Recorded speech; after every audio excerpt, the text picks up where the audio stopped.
that flows into a sea deeper than any ocean for eternity. Someday I pray our love will always stay pure.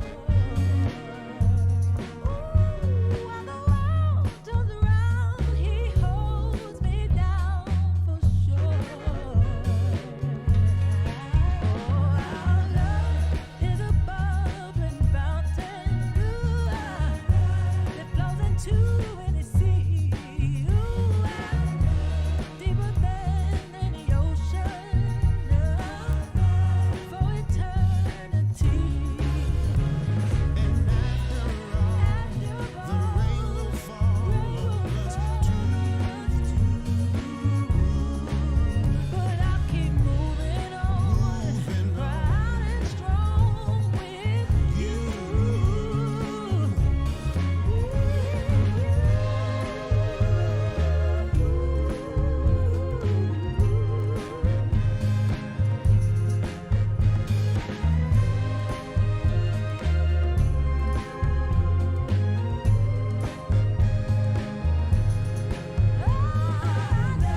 is a bubbling fountain that flows into the sea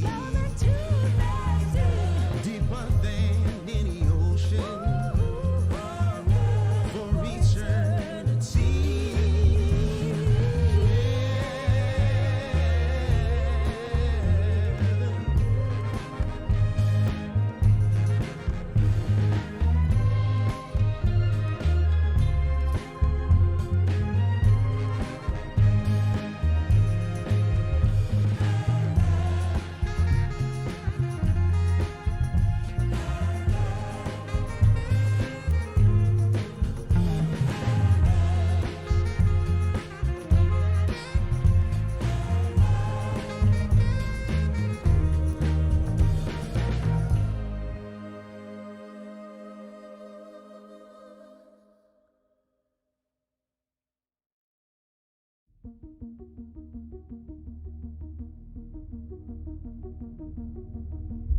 I can hear the sound of a heartbeat before it goes out. Won't ever leave my memory of bloodshed all around. I can see a tear on my father's face before it falls out. Oh, my enemy, how could I have ever let you down? When all these trees saw us grow, cut our teeth and make our bones right here. We play with shields made of stone, share our dreams and sit our thrones. Be still, 'cause I see smoke up ahead and I got steel in my hands.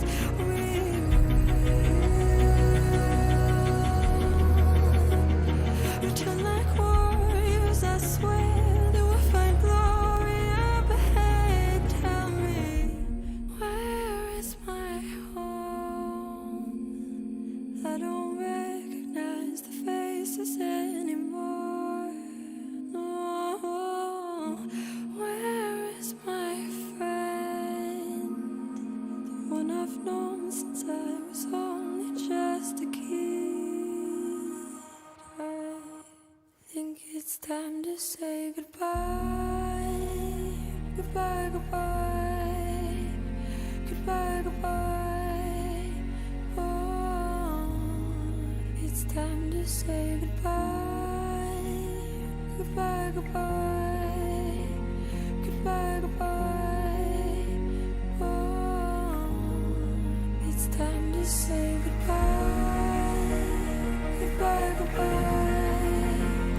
Goodbye, goodbye. Oh, it's time to say goodbye. Goodbye, goodbye. Goodbye, goodbye. Oh, is it time to say goodbye? Goodbye, goodbye.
why I fell from grace.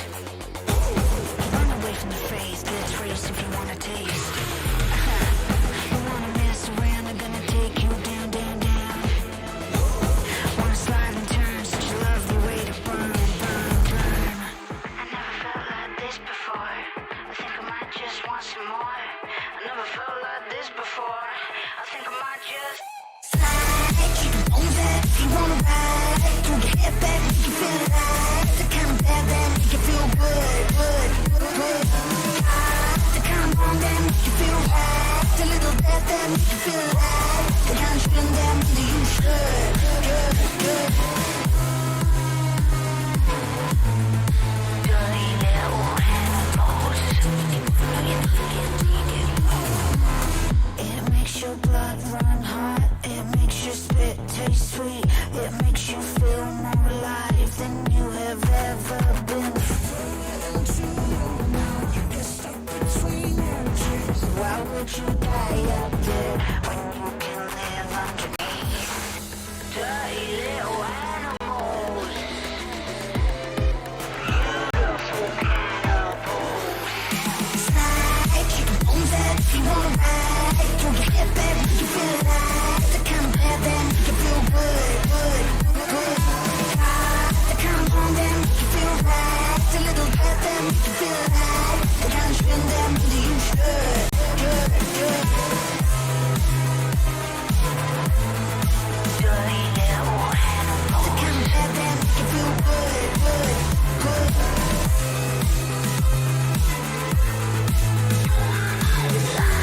The kind of feeling that maybe you should, good, good. Never came, never same, give it look, good luck. But when you go under, you will never go back up. Never came, never same, never going up. Cause when you go under, you will never go back up, up. Never came, never same, never going up. Cause when you go under, you will never go back up. Hey, what you say, wanna find a place to play? Hey, hey, what you say, wanna find a place to play? Slide, shake it on that if you wanna ride. Throw your head back, make you feel alive. The kind of bad that make you feel good, good, good. The kind of wrong that make you feel right. The little bad that make you feel alive. Alrighty, guys, how are we doing? Sorry for taking a little bit. There was a couple issues having to do with getting subs in order, but last week before playoffs is starting up here with the Stallions taking on the Panthers in game number 1 of the night. Now, Karthik, why don't you run us down how the standings are looking here for these two teams? Yeah, it's actually looking really close out here. The top of the table is actually really close with the top 4 teams in the standings right now, and one of them, the Stallions, are facing off tonight, looking to keep their first place. They're currently 13-5, going to be looking to pick up some more weeks and cement their place at the top of the league. And with that, I believe draft is ready, so let's get straight into it as we've got the first few bands rolling out. Already, and we see blue side, they can be comfortable just taking away champions from the enemy side, right? It's the Heimerdinger, it's the Anivia, it's the Maokai. But on the red side, it's actually mostly comfort bands, right? I guess they're not really afraid of the meta picks coming out from the Stallions here, but it is going to be a Syndra B1, which I think is very risky. It is a comfort pick of Lizzo, if I remember correctly. So they really want to get him on that champion whenever possible, and that's been working out well for them in the past too. They've been continuing to early pick Syndra, and they haven't been punished for it. But Ooh. finally, I think we might see a punish. Milio is finally picked up in this league. We got a Jinx Milio lane. Jinx Milio is insanity, and they're already locking that one in. It isn't the strongest in lane, mind you, but it has a really, really great out of lane phase. Like mid game to late game, it's just, they're almost untouchable. Their range is unmatched. Milio as a champion itself just adds so much damage and has a decent amount of peel, especially against full engage with that little ball that he does kick out, and is really good against a good chunk of the engage supports. Thresh, though, is a little scary because that hook, he can look for the Jinx, he can look for Milio, and if he gets either one of them, it's really hard to time that ball properly. Yeah, and Varus is also another ADC that has a lot more priority, a lot more presence in the early laning phase. So they'll be looking to pressure the Jinx Milio lane and try and get them down, get them behind before they get to their strong points. But here's a Victor R3.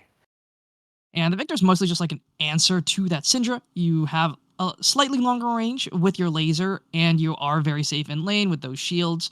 Uh, but for the most part, it's mostly just a neutral pick, net neutral, nothing too crazy. You scale very well. You have impact in mid to late game team fights, and you're just looking to farm up and scale up too. Yeah, and with these picks gone, there's going to be a lot of jungle bans coming out, getting these S tier junglers out of the pool, like the Vi, and might be some top lane bans here, because might have to be a blind pick top, so trying to take out these volatile options, like the Tryndamere, out of the pool. hmm And getting rid of that Tryndamere is a very, very good idea against some of these players. But at the same time, Tryndamere does have a lot of hard counters that do exist in the current meta, right? So unless Gwen was completely meta and you were willing to blind pick it, I don't really think Tryndamere is that great of a ban, especially with how many tanks are so prevalent here. Yeah, exactly. It might be some tanks in the top lane coming out. If it's going to be like these conventional compositions that we've seen so far, you got the scaling bot lane and the mage mid lane. Might be a tank top with an engaged jungle, but a lot of them are gone so far. Amumu, Wukong, Vi, Maokai, and it really comes to stretch the pool a bit on these junglers. So we'll see what else is left up for them to pick. There's a couple of picks left up on the table. The Jarvan is still up and available as well. A lot of great picks ready to go if they really wanted them. But it's going to be Sejuani again, also a great pick that has been grabbed up here a lot. So that does mean they're looking for a melee top laner, right? Especially if you are going to lock in that Sejuani, right? Yeah, that's definitely something to keep in mind, and they'll have the counter, so they can go Mhm. for those bruisers, for those counter matchups, and use the Sejuani to try and get them ahead. And we'll see what kind of top laner and jungler come out on the other side. Like you said, the Jarvan is up. They might also go for a Trundle, and it looks like it's the Viego, which I really love Ooh. with Varus and Syndra and Thresh. So many pick characters that can try and get a reset for this Viego right off the bat. A lot of their pick potential is so insane. They have a lot of great single target lockdown and just grab up that reset. And again, a lot of squishy targets on the enemy side as well. But it's going to be the Cassante locked in here for the Stallions as their final pickup here. And it's a pretty safe blind. It's very tanky, doesn't Mm. really have too many losing matchups. So I do like that choice. I mean, it's not a full tank, but he does do a lot of damage and can be a frontliner as long as he doesn't activate that all out. Yeah. And yeah, because you can never really go wrong with the Cassante blind. We'll see what does end up coming out here. Remember, we're looking for a melee character, if possible, to pair up hmm with the Sejuani, and it's going to be the Ooh. set that ends up being locked in. And Set, in a similar vein to Garen, is considered a pseudo counter to the Cassante because if Cassante ever wants to fight, he will use the all out, and that drops his HP below 50%. He can never gain more than 50% HP, which means that true damage is a lot more effective. And I mean, Set does do a hell of a lot of true damage. Yeah, and another thing with Sejuani is like you're looking to try and get four procs with your passive, right? When you get your Mhm. W off, you should be able to get two by yourself, and Set can do a quick 1-2 to finish up the other two. So Exactly. they're actually a really good pairing together if they want to try and focus on this Cassante in the top lane. They could look to bully him out, but they have to do it really early because that's when Cassante's at his weakest because he scales up really, really well, hitting 1 and 2 items. And Sejuani's damage on her own isn't all that much, so he can just itemize into full armor against this set if he just wants to side lane. Yeah, exactly. And seems to just be two stable front to back compositions, no really wild picks out here. We'll have to hmm see how they scale. There's no amazing early game threats here, but I think I'd have to give the early game to the Stallions since they've got the Varus and the Syndra. That gets a lot more priority than the Jinx and Victor lanes. I'd 100% agree with that. They have so much prio in that bot and mid lane. So they have a lot of ways to just invade, take out the Sejuani before she gets super tanky. But the Panthers, again, they have that Milio X factor. They can scale very, very well. And just because of Milio alone, as well as a champion like the Jinx, I do think their scaling potential is off the charts. My one gripe with this composition is going to be that set, though. I do think that it does provide some value, but at the same time, is that winning matchup enough to try and peel away this Viego who can one shot your carries very, very easily, especially with the help of a Varus and a Syndra? Yeah, the set is a bit of a question mark. We'll have to see how well he does. We see the flexibility and the versatility of Cassante, right? He can be the hmm tank and he can try and go in on the backline with his all out too. So there's a lot of different ways that Kasante can, I guess, try and be more useful, but you can never really underestimate a set. If you can get a good angle with the face breaker and get a good haymaker, it's stupid amounts of damage too. It is a crazy amount of damage, and again, the Cassante does lose a lot of HP when he goes all out, so meaning that big burst of damage just does so much more. And again, Cassante does build a lot of HP as well, so throwing a big old meatball into the enemy backline does do a lot of damage too. Yeah, and it does look like both of these comps might end up going pretty late game as neither of them really want to fight too much early. So you can't help but talk about how these team fights are really going to go. And as Hmm. you mentioned, Jinx and Victor usually means you're going to win those team fights. So Oh, Stallions might yes. have to be a bit more proactive at the start of the fights, try and get a Varus ultimate, Syndra stun, something like that. Try and get a reset for that Viego going because if that doesn't happen, if the Victor and Jinx have like 3 items, then their damage might just be too much. Exactly. I think the key targets here for the Panthers to look for is that Syndra, is that Viego. Those champions are the ones that are going to have the most threat on your backline, right? Syndra has that point and click ultimate that does so much damage, and the Viego getting those resets is super important. So if you can get rid of that X factor from the Stallions, you're in a really, really good spot. So either or, Varus, if he does go the on-hit builds, falls off a cliff in the late game in comparison to a champion like the Jinx, especially with the help of Emilio. So the main targets as the game does go later and later has to be that Syndra, has to be that Viego. Either or is a great pick, and they have good lockdown potential, right? With a Sejuani, with a set, they can just toss out that Glacial Prison, just look for any sort of CC to just take one of them down, because if they're CC'd, they should just die. They have so much damage. Yeah, it's gonna come down to whether they land those skill shots. It's not these point and click engages that you see. And if the Set and Sejuani are properly in front of them and they can't land their CC right off the bat, it actually feels like pretty hard to reach the victor. Mhm.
Okay, I'm hoping that somebody pray for me. I'm praying that somebody hope for me. I'm staying where nobody supposed to be. Posted, being a wreck of emotions. Ready to go whenever you let me know. The road is long, so put the pedal into the flow. The energy on my trail, my energy unavailable. I'ma tell him I still away go. Hey, when I fly on my drive to the top, I've been out of shape, thinking out of the box. I'm an astronaut. I blasted off the planet, rock that caused catastrophe, and it matters more because I had it. Now I had I thought about wreaking havoc on an opposition, kinda shocking. They want a static with precision. I'm automatic, quarterback. I ain't talking second. Pack it up on panic, batter up. Who the baddest? It don't matter, cause we is your Everybody wants to be my enemy. Spare the sympathy. Everybody wants to be my enemy. Oh, the misery. Everybody wants to be my enemy. Spare the sympathy. Everybody wants to be my enemy. I swear I'll never be a saint. No way. My enemy. I swear I'll never be a saint. Look out for yourself.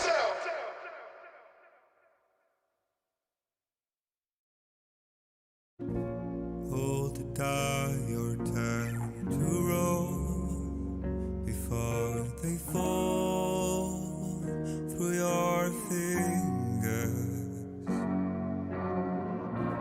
Not a good night.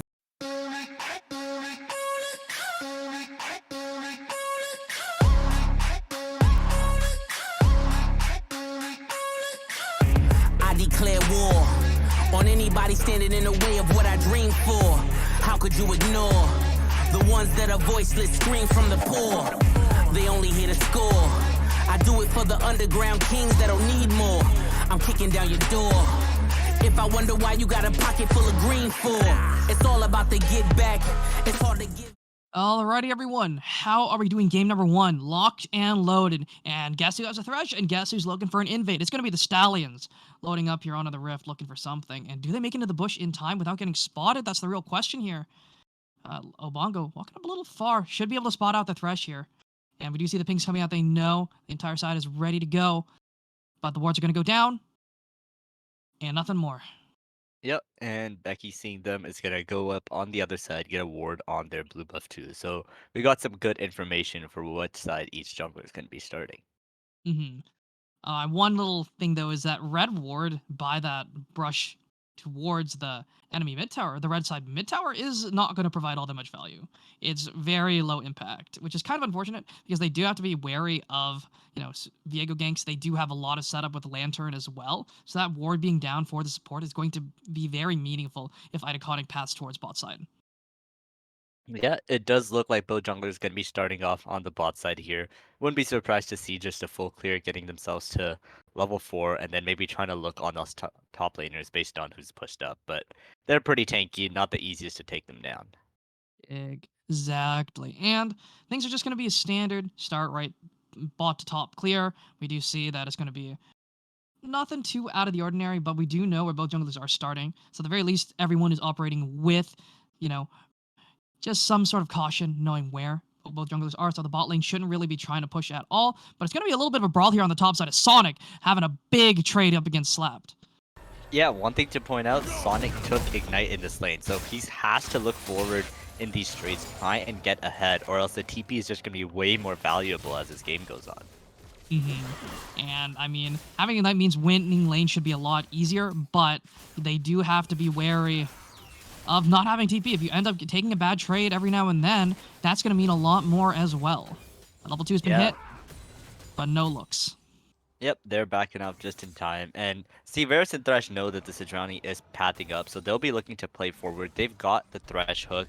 They want to take these fights, unlike the Jinx and Milio, so they'll be continuing to push in, try and make Jinx lose some CS under tower at least, to try and get themselves ahead.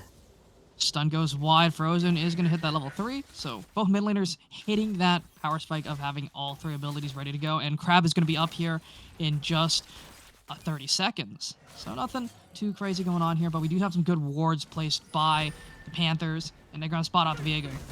Yeah, they see the Viego invade actually, and he's just going to be pushed off here. It's actually kind of, top laner's just going at it. Top laner is just should fighting, happen. and Viego's going to be there first, but Slap taking so much damage and has a sustained advantage. But Viego's going to be there first. Sejuani is waiting in the wings, but a big knocker coming through from Crab, looking to try and take out Sonic Knight. He's going to go down first, but does he have the Haymaker? He does. The flash is not enough, but the Ignite will be enough to take him down as the fire burns from within, as Iconic trying to fight something, trying to get out to safety, but he cannot do so. He has no way out, as Becky shows up in time, taking the kill. Yeah, the anti-synergy from the Stallions there. Viego charging up the W, but I believe Cassante actually knocks him out of it with his own W, so they don't get the CC chain, they don't get the kill, and the Ignite means the Cassante ends up going down, and Sejuani runs the Viego down, and suddenly they're just 1,000 gold up. Uh-oh. Look at the roam. Lizzo maybe in a good position to look for something, but Frozen is going to be able to walk away, knowing that the Thresh, not too willing to burn that flash just yet, is A-okay. Yeah, I think the Syndra actually just lagged out as he came, so a bit unlucky timing on the ping. But yeah, it was a good look on the roam. Victor is a pretty immobile target. All he has is the flash to try and get away. So if they can get any CC landing, they can chain it with stuff from the support, from the jungler to try and punish the Victor. And a no risk hook is not gonna land for anything. So nothing too crazy happening in these bot lanes, but Obongo and Tomato are trying to shove this one in, get back to base here, as they're looking for a big trade, using that Cozy Campfire, just deal a huge chunk of damage there to the graphics card in the bot lane.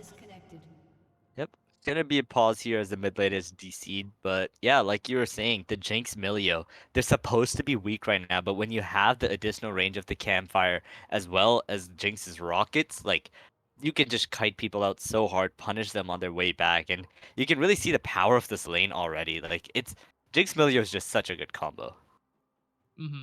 And you see that range, and that's only at most a rank 2, but depending on what Tomato has maxed here, very, very strong damage coming out here from that Jinx. And you saw graphics card is already chunked to about 2/3 HP. That was just from like 2 or 3 autos. Yeah, exactly. So you can kind of imagine how it's gonna look like 20 minutes from now when there's gonna be a 2-item Jinx running around.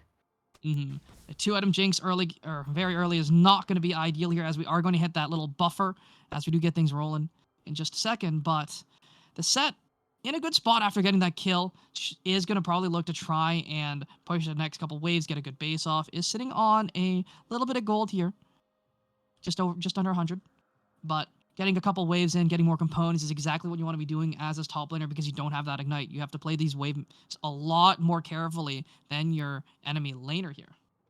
Yeah, and neither of the top laners have flash right now, so we'll see if any of the junglers try and path up there to try and punish them, but for now they're just going to be clearing out their bot side. And, I mean, both bot laners are also trying to shove out as well, maybe go home, get their items back in stock, as they are basically even in farm at this point, which isn't ideal considering you do have the Varus Thresh lane. You do need to be winning this lane a lot harder.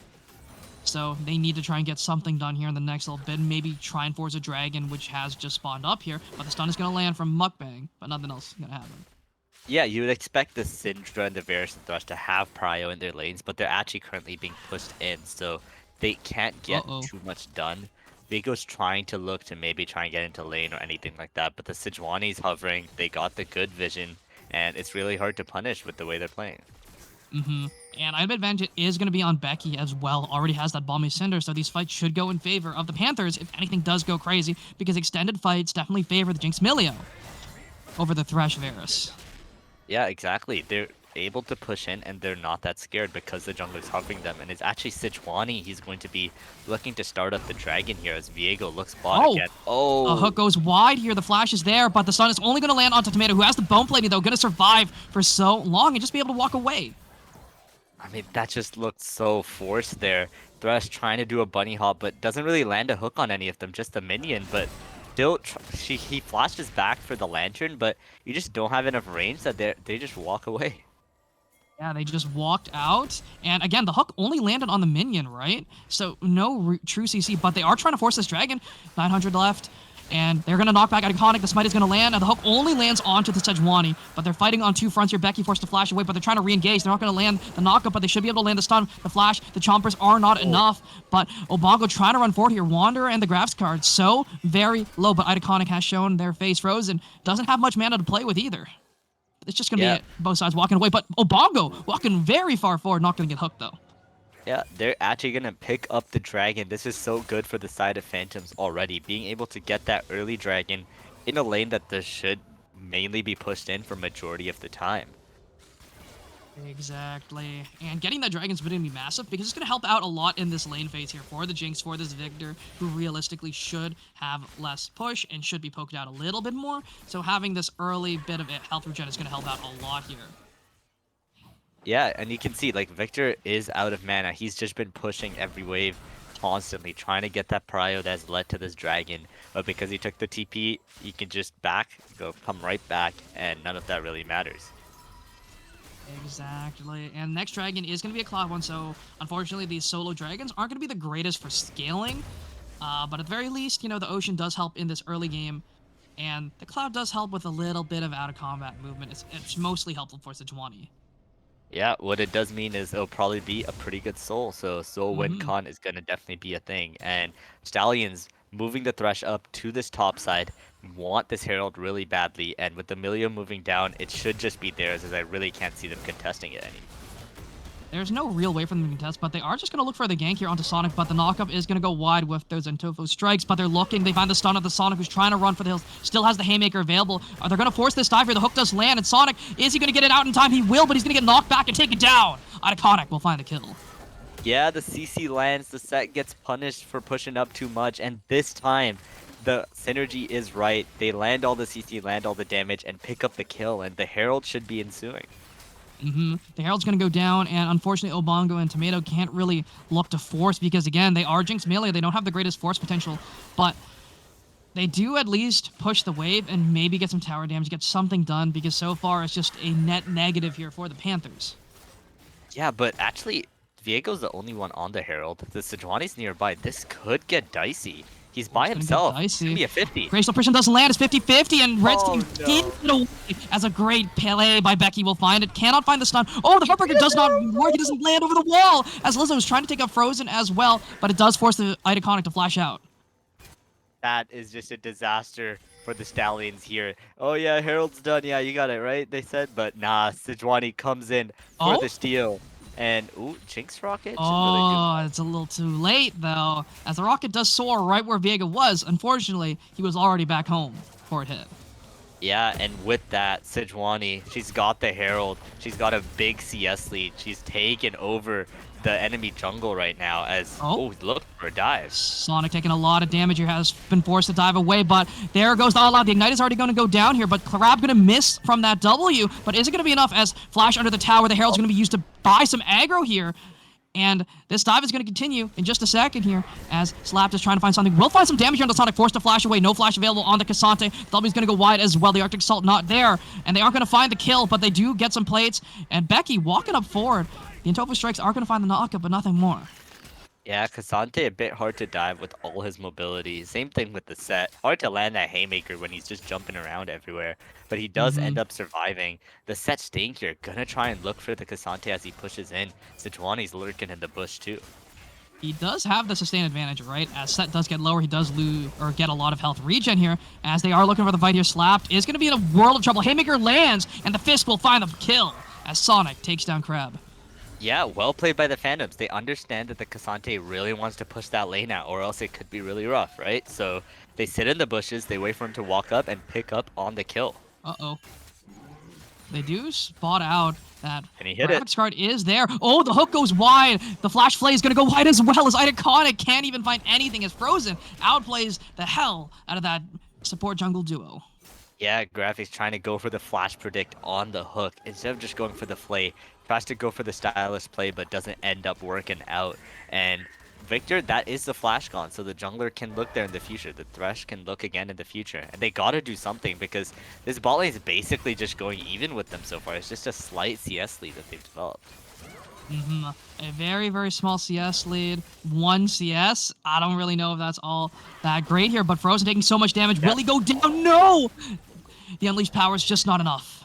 As Obongo may be in a little bit of trouble. Sport's already based here as graphics card. Not going to land the hook. Yeah, and Victor, it's a warning shot. He gets away with the sliver of HP. Does not end up going down, but overall, even though he misses the wave, he's still ahead on CS. It's been really good for the Phantom so far. I feel like Becky they're looking. looking for play onto water. Is taking so much damage. Heal's already going to be burned here. Does have the flash out as well. Could get back to safety, but Obongo taking a lot of damage here. The arrow is going to be flashed away here. It's only Becky versus the world, but Becky will take down one, maybe looking to take down two, and everyone is assembling down to the bot side. Lizzo has arrived as well, going to land the stun, but the Cozy Campfire is going to buy so much healing as graphics is very low as well. The rocket is going to go wide, and they cannot find anything more, but Becky is unafraid, unperturbed, walking forward. And the dragon is up. They could look to turn on that one. They have a lot of health bars available. Sejuani is just so giga tanky. Iconic. She cannot be brought down. Iconic's gonna get spotted out there by the control ward. Yeah, hopefully they end up going for the dragon here, as it should be all theirs. Oh. Looking for a fight. Big fight at the top side here. Gonna try and push him back into the tower. The insect is not gonna be there, but now it is. Using the all-out to try and push him under the tower. Haymaker is available, but gonna be dashed away from with that footwork from Cassante, but not gonna land that Intovo strike, and one more punch will do with the ignite. Will not take it down, and it's not enough, as Crab will find the solo kill in a doomed lane. Yeah, Crab finds the solo kill there, and you can see when Cassante has that ult, it's so easy to dodge the Haymaker, so these all-out fights just go in favor of him, actually, as even though Set has... I don't know if he picked up the Gore Drinker after He or had the Gold not. Drinker for the fight. Yeah, and Cassante just wins. He just wins. He had component, few little other items that didn't end up mattering. Don't forget, Ignite was also used in that fight. Sonic lost that fight with Ignite advantage. Yeah, and that kind of Look just who's goes bot. to show how Set is right now. Not the best character as they're looking on Thresh and Varus. Glacial Person is not available. The Lantern is going to land in time as Wanderer. Going to find a little bit of chunk damage. Hook going to go wide away from Becky. But Iconic is here as well. The arrow does so much damage. It's a full Nashers there on the Varus. But the Glacial Person is going to buy some time. But the Chains of Corruption land. And the shutdown goes over to Iconic. Iconic gets the big shutdown on the Sejuani. And this was a pretty big pickup, getting that bounty finally off this really tanky character. And they're looking for the dive. Box is not going to do anything, but they are going to land that flag. Graphics card is going to go down. Jinx grabs the kill under the tower, but Iconic is tanking. It's going to be a 2 for 2 under the tower. It's a 3 for 2 overall, but at the same time, it's a big fight in the mid lane too. Yeah, a bit overreaching with the dive. The Thresh ult just gets completely whiffed. You can't underestimate the utility from that too. Little bit of damage, but the slow is huge, and it doesn't end up landing. And Jinx is able to pick up one of the kills too. Honestly, you take that when you're being dove. Yeah, a 2 for 2 dive, you take that every single day of the week. And at the same time, they also got a net positive because they got first tower on the top side too. Yeah, exactly. A lot of damage there. This could just be a solo kill, but no, it's not enough damage as Frozen Forever just barely lives. And the flash out to safety from Lizzo. Yeah, I'm kind of surprised by that. He was still like half HP, but flashes away instead of just waiting for one more Q to come up. But I guess he was scared, and yep, just gets bailed out again. Here.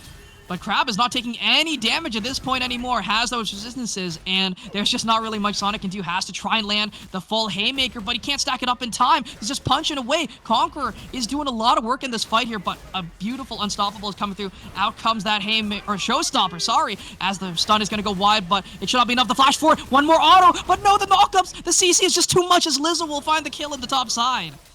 Yeah, Cassante is just barely too tanky as the team comes over to help him out. Syndra picks up the kill. I mean, Rocket? Ooh. Not gonna land. Chains of Corruption are gonna land as well, but the ult is gonna be cleansed by the Millia, who's looking for the kill. Will be able to find it with that last little auto attack. And they are gonna lose their tower on the top side, but they should be able to get one on the bot side as well, so it's a net neutral trade overall.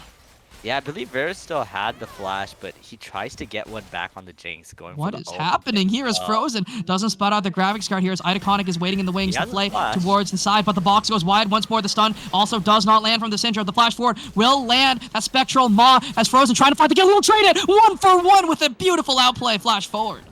Frozen Forever knows his limits perfectly, flashes in instead of out for the kill, gets the 1 for 1, and Sejuani still picks up the wave, so really well played by him too. And yeah, kill on the Varus, kill on the Syndra. Things are turning around for the side of Phantoms as they got a 2k gold lead. They're in a great position here, Dragon up in a minute 30. They're also already on 2 dragons with the lanes that should not have any prio. So they're in a great spot so far. Yeah, and look at what Soul it is. It's Mountain Soul against a team that really needs to kill one target really quickly to try and get that fight started. So really good counter in the type of dragon that they've got. If they can finish up the next 2 dragons and get that Soul, that should be like almost just a win for them right there. Getting this Mountain Soul is going to be huge for the side of the Panthers. It makes everyone just a little bit tankier, but at the same time, it also nullifies a lot of what Wander and Lizzo want to do, right? They're high burst targets. They have a lot of front loaded damage. They don't really fare as well as the fight does go later and later, which is where Jinx and Milio do thrive. Same with the Victor as well. Yeah, exactly. The DPS threats thrive in this Dragon Soul, and Dragon's coming up. We'll have to see, do the top laners come down, because Set doesn't have TP, the Cassante does, so you're gonna see him continuing to pressure in this top lane, and Set gonna take him back. You gotta focus on that Dragon Soul. That's the win con now. And he is basing 30 seconds left on this timer here, so he is going to walk straight down to this dragon. It's going to be important for both sides to try and grab this one up. Soul point here, like you said, for the Panthers, but Stallions do need to try and buy themselves some time because they are getting outscaled, so they need to try and stop this soul point from coming through. I mean, they have no control though. The river is completely the Phantoms. Victor's getting zoned out a bit as Thresh looking for Oh pick. my goodness, the hook goes wide, and that's so much damage there onto the Spore, who should just go down. Flash Flay will land, but it's going to be the Glacial Prison that lands on Iconic. Cannot take any more as the Heartbreak is going to get him out to safety. Flash Roar from Becky Random will find the kill. At the same time, Crab just can't do any damage. The Milio Peel is just too much as Sonic also just pumps out so much damage with those haymakers. Those Fists of Fury do so much work, as it's just going to be a 2 for nothing, 3 for nothing overall. Yeah, Phantoms come up big. Gonna pick up the next dragon going on to its soul point as Victor. This might could be a just play die here. Unleashed Power is available. Doesn't really have the damage here as the big cooldowns have already been used, and Lizzo can't really do all that much. Ooh, Rocket does not land. Yeah, but the dragon does end up going down. One more dragon away from the win con that we were talking about. And the Milio's 3-1-3. The Jinx is fed as well. And yeah, they were trying to look on the enemy Victor with just the Viego and Thresh. The damage dealers were not with them. They were not playing together.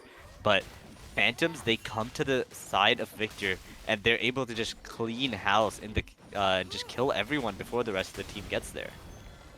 Getting those picks was huge. They had no support. They just didn't really have a way into these fights. Viego is, or sorry, not Viego. Cassante is not an engaged champion. That is solely resting on the graphics card's face, right? He has to be the one to look for these hooks. And unfortunately, if he misses that, there's no real tools for the Stallions to just look to get on top of anyone, really.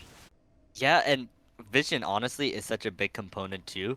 They don't have any idea of where the other team is. You want to try and get the vision. You want to have the vision advantage so you can look for those picks before the fight starts. But they're not able to do that, which makes these fights just ridiculous hard. Glacial Prison is gonna go wide here as Wanderer's forced to flash away. The hook does land, and they're trying to take out this tank, but they just don't have the damage. They're not doing anything. It's Iconic will go forward. Does land that stun, but Iconic's taking so much damage in return. There's Tomato finally joining the fight here. And look at Thresh, that one auto did a quarter of his HP. The rocket is going to land as well. Two more autos should do the trick. As the rockets land, the crits are there, and they're looking to take down this mid-tier one. Forward goes Becky. Will not land the second part of the W, but Iconic taking so much damage as the zap is going to land as well. 2 more autos will do it, but they don't really need to worry as much as Wanderer is trying to clear the wave. Yeah, and Jinx Milio just looks so scary. We've been asking for this salt for weeks, and finally it has appeared on stream. And you can see the power of it just as 2 people. They do so much damage, so much range, and they got an unkillable boar and a woman on top of it in front of them. And yeah, it's just looking dire for the side of the Stallions. They're gonna have to try and look for a pick, look for something on the silence to try and bring them back into this game. They threw everything in the kitchen sink at Becky, and they couldn't take them down. And Obongo didn't have the support of Tomato for most of that fight, too. At the beginning, it was just solely Jinx damage. And when Tomato showed up, that's when those big crits started coming in, doing so much work. Yeah, exactly. That's the power that Milio can offer. And yeah, you can see now they're just chilling. They're going to keep their sums up, waiting for this next dragon. They're not really forced to do anything, you know? They're just going to farm up, try and get to those 3-item spikes. Victor's close to the 2-item spike. And yeah, like, I feel like you got to look for something on the side of Stallions. They've got to group up and look for a pick, which they haven't really been doing. Jinx has that Infinity Edge, has hit those 2 items, but Wanderer has also hit big spikes, right? Sitting on that Nashor's Tooth, almost ready for the Rift Maker as well. 500 gold away from that, 2 minutes to farm it up. I don't know if that's enough time. Yeah, and AP Varus, AP Syndra, I want to see some MR coming out on the side of the Sejuani, since the Viego's just going to be shredding through all that armor anyway. I kind of just want to see a lot more MR from Set and Sedge, both of them, Oh. as mid lane is looking to scuffle. Gonna be a fight here as Frozen taking a lot of damage there from those Dark Spheres, as Lizzo trading back quite aggressively. While Yeah, fighting back. you can't run after the other person as they can just land CC on you on the way out. Both of them are very good at kiting out instead of in, so nothing gonna end up happening. Victor taking it back. Good look to base, but they do land everything. But no, the ward is not enough to stop that Lantern as Wanderer gets out to safety here. But Iconic and Crab are ready to go, looking for something here. They're trying to take out Becky over the wall. No, cannot find the angle. He's going to go down. His resistances are gone. As he does fall in, Obongo just running forward. There's so much damage on the flank. Frozen will find the kill with the Leandre's Lament. And they're looking to take down this Baron next. Sanjay ults so early, loses a third of his health for pressing R there, and Jinx just takes him down. And yeah, the Varus ends up going down as well, and we'll see if they try and contest this Baron, but they can't really walk up, can they? Tomato is unafraid either. Little Milio doesn't really care, as they should be able to get their bases off. 40 seconds left here on this Baron. They get their resets off there in such a great space to spend their gold and get things ready for this Dragon Soul, which is so important for both sides, and the Stallions just haven't really been able to contest anything. They haven't really found their way into this game, but this could be a start. Getting this dragon could be their way in, but they're just not ready. They're not prepared. And no one's afraid. As the hook does land, but there's just no friends. No one's there. There's no Citra's friends. still backing. Oh, they're just not in position. You gotta be there first to try and look for something, but I fear it's too little too late. They need a miracle right now to try and get this dragon away from the Sejuani. The smites have been on point so far, though. The smites have been so good from Becky this game. And we do see them trying to play from the bot side of the map, right? They are the ones who are behind, so this is how they have to play. They can't contest the mid wave. They have to play through this bot side with less brushes. Yeah, they pulled the dragon up, though. Sejuani and Set in the front, blocking all the CC. The carries are safe. Maybe they're going to have to look for a steal here. Eyes on the Viego and Set. Oh, they're flashing forward. Graphics card going into the backline here, but they're just playing front to back as Becky just zoning the entirety of the backline. Into the back goes Sonic the Rock as Frozen finds the first kill of the fight. 3K on this dragon, but Becky goes down. No smite available. Iconic trying to stay alive, but a beautiful flash. Haymaker will find the kill, and Seth survives for so long, but it does not matter as Obog was just running forward, unafraid of everything. They may have lost two, but flash forward. Wait, Lizzo taking so much damage, but no more unleashed power. They should just look to try and take this dragon here as Frozen zoning away Lizzo. Flash forward, and it should just be a free kill as it's an ace for the side of the Panthers. The horses have all gone down. The mountain dragon has been slain. That's soul for the side of the Phantoms. And now they're pushing down bot lane with this Baron buff. Jinx and Victor, that bot tower is not going to last for a while. Or a lot longer. And look at the Jinx build. It's pure damage. Not a single bit of attack speed there as graphics is just walking up. And the hook, it just doesn't do anything. The Lantern is there for absolutely no one because no one on his team was alive. Yeah, and that's just kind of been the story, hasn't it? The Thresh, he went in, he actually gets onto the Jinx, but no one's there. It was just him trying to dive onto the backline, but the others can't just walk through Set and Sejuani, right? That doesn't really just happen. That doesn't fly. Yeah, like, it's too late to actually just try and 5v5. They're looking now, though. Oh, Not they at can't that even do angle. anything as a soccer ball. It just does too much work as Iconic can't get in range to do anything. Yeah, that's just unfortunate now. You know, Phantom's really hard position to throw. All they gotta do is group up, take down some towers now, try and break into the Stallion's base. The one good thing about Soul being taken here for the Stallions is the fact that they can win off of an Elder flip. If they get one Elder, I don't think it's enough, but if they can get two, they have a chance. Yep, not one, two miracles are needed at this point, but you can see that they aren't really intended on finishing this dragon. That's been the main pitfalls in these Elder flips, right? Trying to actually get it to the flip point, but they've done a good job of getting the engage started, winning the team fight, or at least getting it going and pushing the jungler away before they actually bring that health bar down. So hopefully they continue to do that, and use that way like Viego just can't like ult in off the side or anything and just steal the dragon away. They've done well leaving these objectives at around 5,000 to 6,000 HP, and then spotting out the jungler marking that, and then looking for the player. But they're looking to try and take out Sonic here, who is alone, maybe caught out of position here. He's taking so much damage. The Haymaker is available. The knockup is there, and he's just getting shredded, but the Flay is not going to land, but it should not matter as the Gorger buying so much space, and it just might be a one-for-one as they take out the Thresh, but down goes the Set. as the reset comes through, but it doesn't really do much as they're losing so much on every point of the map. They're pushing mid, that tower should go down. Victor's pushing out Lizzo as well. It's just so hard for these Stallions to play it out, and it was a 1-for-1 trade too. Yeah, getting one there is just so sad for the Stallions as Jinx hammering down this tower. It's not going to be a lot for long. And maybe they'll look for the inhib next too. Nah, they're just backing off for now. And they're A-okay with that, right? Less gold to the enemy team is perfect for them. They want to end with one push, I think. And not taking out these inhibs is going to buy them a lot more time to just not lose experience because they still haven't really hit these level 16s on their 80 carries yet. It's only on this Victor so far. Yeah, but Victor, he is so strong. He's going for the Rabadons as his third item. Jinx finished up the Bloodthirster too. She's going to be so hard to take down with the lifesteal, the shields, Emilio beside her. Yeah, I don't know how you're going to kill this Jinx. Double shields with the Bloodthirster as well as the Mountain means getting these fights started for the Stallions is going to be so hard to take out either of these carries here.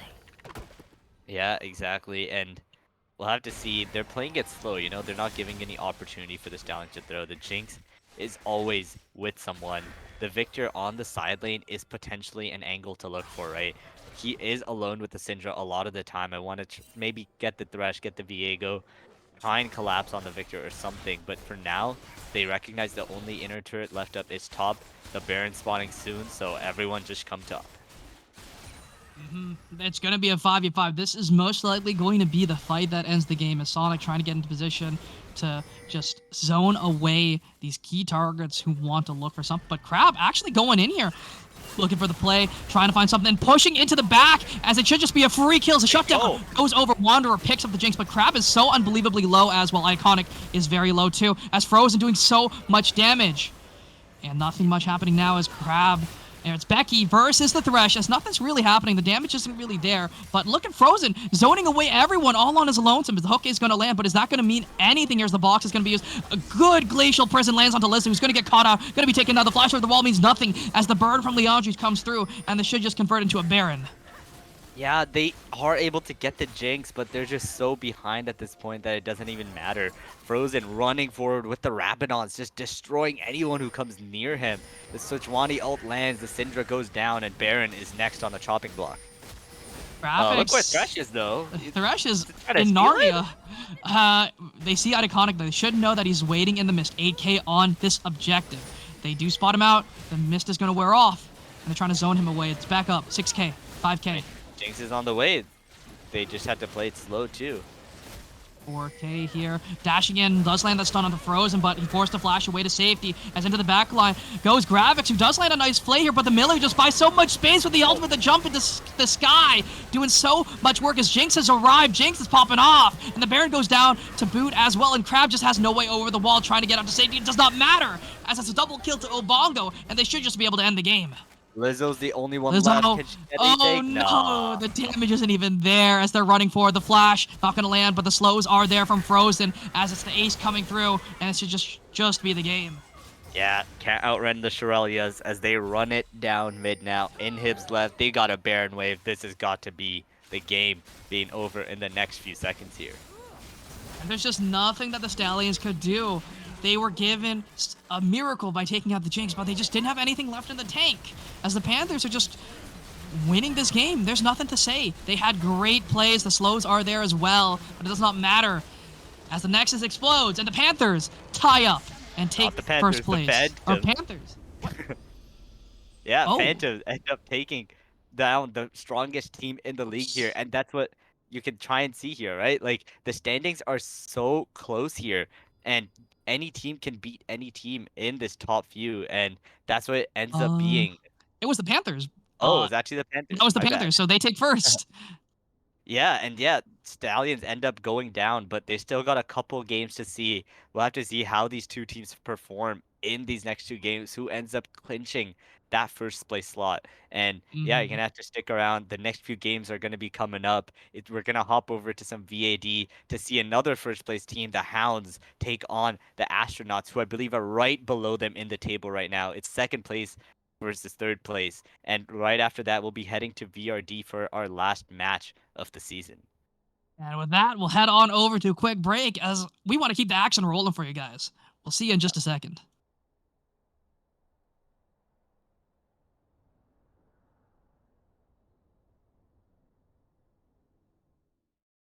Ain't playing with you, acting like you live rap. And all those little mishaps that only happen to you misfits, I'm here to fix that, yeah. Time to dig up your grave, make you lower your voice. I told you not to play with the misfit toys. We running this game, getting sick of your noise. You started with a bag, but you misfit. Rich get richer while the poor pickpocket. Swipe smacks well till the cops come knocking. Have or have not, being broke is not an option. Time after time when you gotta think for watches. When you the plug in the socket, and the powers that be can't stop it. So obnoxious, borderline toxic. Both sides go to war like a mosh pit. Now let me switch up the optics. Our neighborhoods held us hostage. Some nights we slept in our closets. Gunfights was outside the projects. So you can't blame me for nonsense. I'm here to collect deposits. All else defies the logic.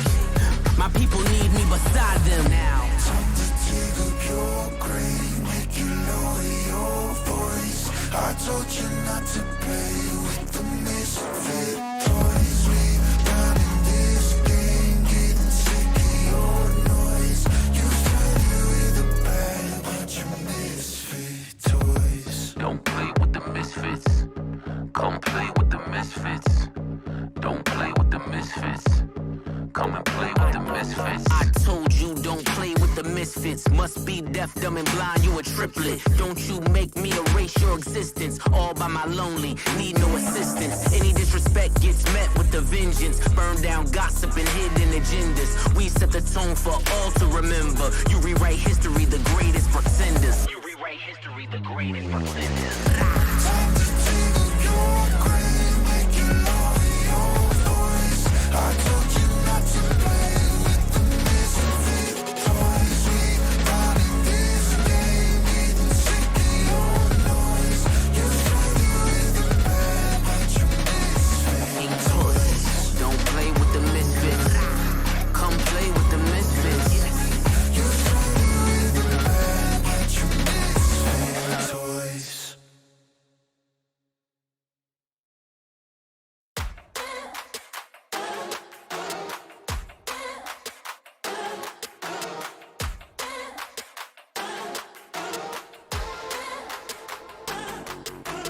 Ooh, yeah, he mad. I'm racking up white diamonds. Throw me in the sky, you would swear the sun shining. Ooh, yeah, he mad. I'm racking up white diamonds. Throw me in the sky, you would swear the sun shining. In this gothic underground city, we all sin. If I bring a couple rounds with me, then we all win. I came back and brought the crown with me. The king's can't break your nexus and your neck, cause everybody's on your head. Just might kick your butt, go run them up, then paint my nails. Never learned to raise my hand, was too busy raising hell. Everything I know I am, you should go and save yourself. Thought you had my number, huh? Congratulations, played yourself.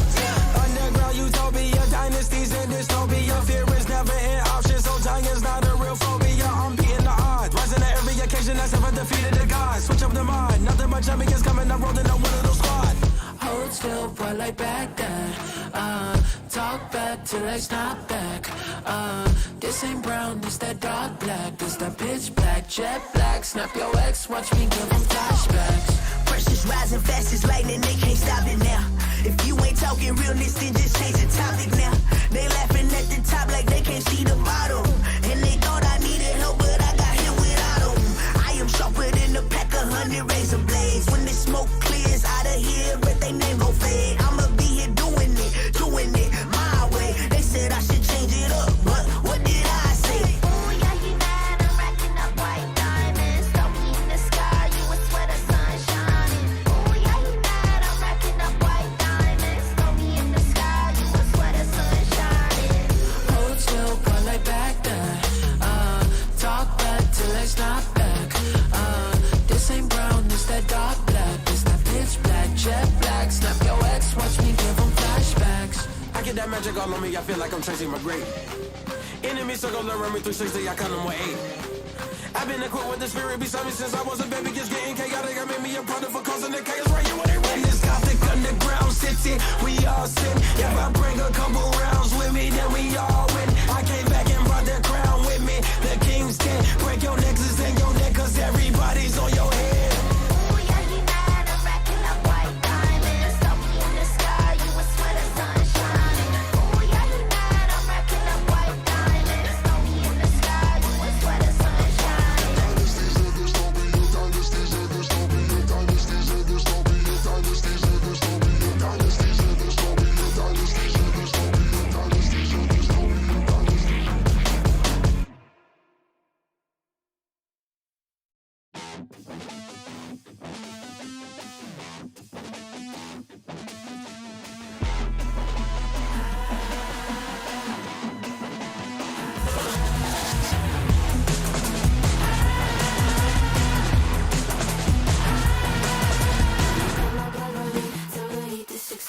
Wish I could knock your skull in, but I'm rising above it. Now you're crushing and burning. God knows you didn't earn it. My friend Karma's a bitch. She's got some lessons you're learning.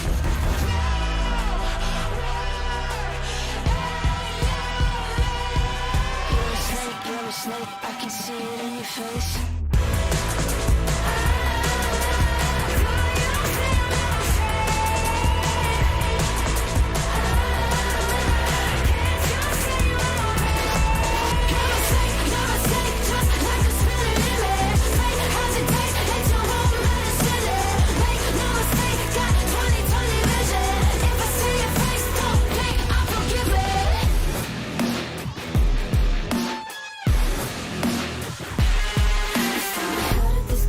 About your sorry production, mask your shit and corruption, grinning teeth like seduction. Know the crime you committed, I forget, not forgiven. Don't you dare get it twisted, I'm nice but I can get wicked.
That you're willing to die. Breaking mama heart, now she's starting to cry. Broken beer bottles that are starting to fly. No, my time is coming soon.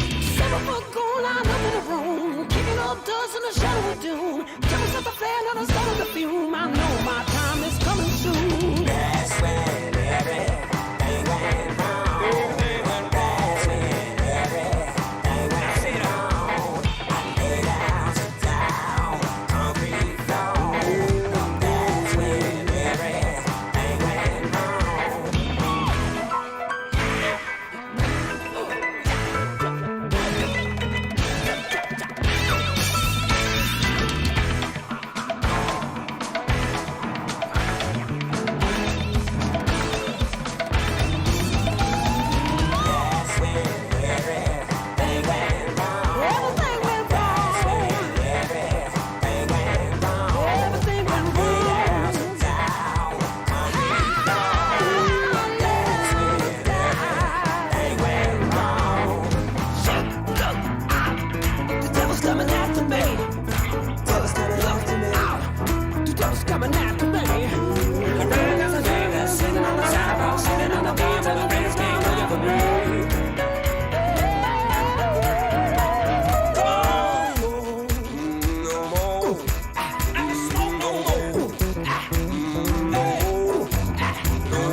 everyone. We are right back for game two of the draft. We got the Hounds versus the Astronauts. The Hounds are currently second place in the standings, and the Astronauts are right under them at third. So they're going to be looking to grab a win over them in this game as we head right into draft. And we're already rolling with some of the bands here. It's going to be a Lux taken away by the Hounds, and it's going to be Gwen taken away by the Astronauts here. So the Lux band is a little unorthodox, but considering who they're playing up against, it's not that unorthodox. But the Astronauts are probably looking to play tank on the top side if you're banning away that Gwen. Yeah, and Wukong and the junglers, Jarvan, another jungler being taken out, targeting some of the more meta picks in here. We're gonna see if that Jinx Milio lane that terrorized in game one is gonna make an appearance again. Mm-hmm. And the Wukong, again, just double strong junglers taking out the table, but realistically, it's on the Astronauts to get rid of that Milio because Milio is mostly a blue side pick. It was surprising that it ended up on red side in game number 1. Yeah, exactly. We'll see if they have that priority on, or if the Hounds will just end up letting it through. But Jinx gonna be taken off, but there's a lot of other ADCs that can do well with Milio. Mm-hmm. Lucian Milio is the best lane in the game. That is what I'm going to say right now. Yeah, well, I feel like that one's even harder to catch on. Not sure if we'll even see that tonight. But yeah, Milio is left up. Hopefully we'll see that being locked in first. As Astronauts, they got one ban left. We'll see if it gets taken out. Mm-hmm. And it should be a Milio ban unless they have a counter to it. No, it's actually going to be a Senna ban here. Very, very interesting coming in there. So the Hounds should just insta-lock Milio B1. That is what they should do if they want to win the game. Yeah, we'll see if they do that, or they got some other pocket picks that they do want to take away. We saw Syndra be one in the other day. Didn't really work out. We'll see what the Hounds got up their sleeve, though. Oh boy. So it is going to be a Seraphine here. Very, very strong champion in VAD. You know, AoE shielding, AoE heals, decent wave, or good wave clear, decent damage. Well, it's a very, very well-rounded champion, but very easy to dive, very, very squishy, and susceptible just being taken out of a fight immediately. Yeah, it's also a flex pick, so good to pick early. You could technically flex it into 3 roles. Some better than others, but it can go anywhere. We'll see what the Astronauts reply with. Mm-hmm. Varus, and then Okay. should be Emilio. We got the Milio, got Heimer, a lot of different supports. Varus is a very versatile ADC. And Mm-hmm. yeah, one of the top ADCs that are still left up with the Jinx gone. So good to see that taken off the board. Astronauts going a bit more towards the meta picks. Definitely. And there are a good amount of supports that are left up on the table that are great to pick, or they could just lock jungle, but I mean, we'll see what they want to end up doing here so far. And it's going to be the Nami here. I don't know about that one. I really don't know how to feel about that. Yeah, a really confusing pick. You really never see this character other than with Lucian, but that's what ends up being locked in. And on the other side, we got a Poppy Hover so far. I don't know how I feel about a Poppy ban or Poppy pick so early into the draft, considering the Astronauts don't really have many dashes to be wary of so far with Varus and Nami. But Poppy is a pick that you can just grab up to deny other picks. But it's going to be the Maokai, which I do really like. Still a strong champion, has good jungle clear, has amazing ganks, and post 6 can gank from almost anywhere on the map. Yeah, and Maokai, it's a great pickup here. I think he's a really good jungler with the amount of engage, vision control, everything that he brings to the table. And wow, that is a zillion locked in straight away. It's not bad. I think Zillion right now is in a good spot. He's able to push waves very well. He has itemization options, unlike a lot of other champions. He could go for Everfrost for perma CC. He could go Rod of Ages to be a lot more tankier and have a bigger mana pool, because that is an issue that he does have, mana problems. So it's not a bad thing to grab up as well. And good wave clear as well, but it's going to be the Zachary locked in by the Astronauts as well. So they have really good gank potential, especially against, relatively mobile champion of the Seraphine. But Zillion is deceptively mobile with, the speed up. Yeah, always love to see a Zac, and you can try and charge your E up from a long way away where the wards don't usually spot you, and it's really hard for them to get away. And, there's a little inkling in my mind. Is there a chance it's a Seraphine Zillion bot lane? No way, right?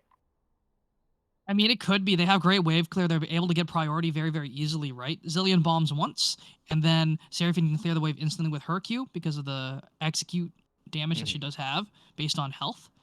So she can't. They do have good potential to just insta clear waves, but they are very susceptible to getting ganked. That's the one thing. But the astronauts don't have great setup either. There's one thing to note from their composition, from their bot lane at least. Zac is great at going in, but they don't really have setup of their own. Yeah, exactly. And we got 4 top laners being banned out. We'll see what's left up here. The safe, good old Victor mid lane pick here, as they're going to be looking to counter top lane. We'll see what top laner gets picked up here. A lot of the tank options are still left, as the more volatile ones were the one to be banned out.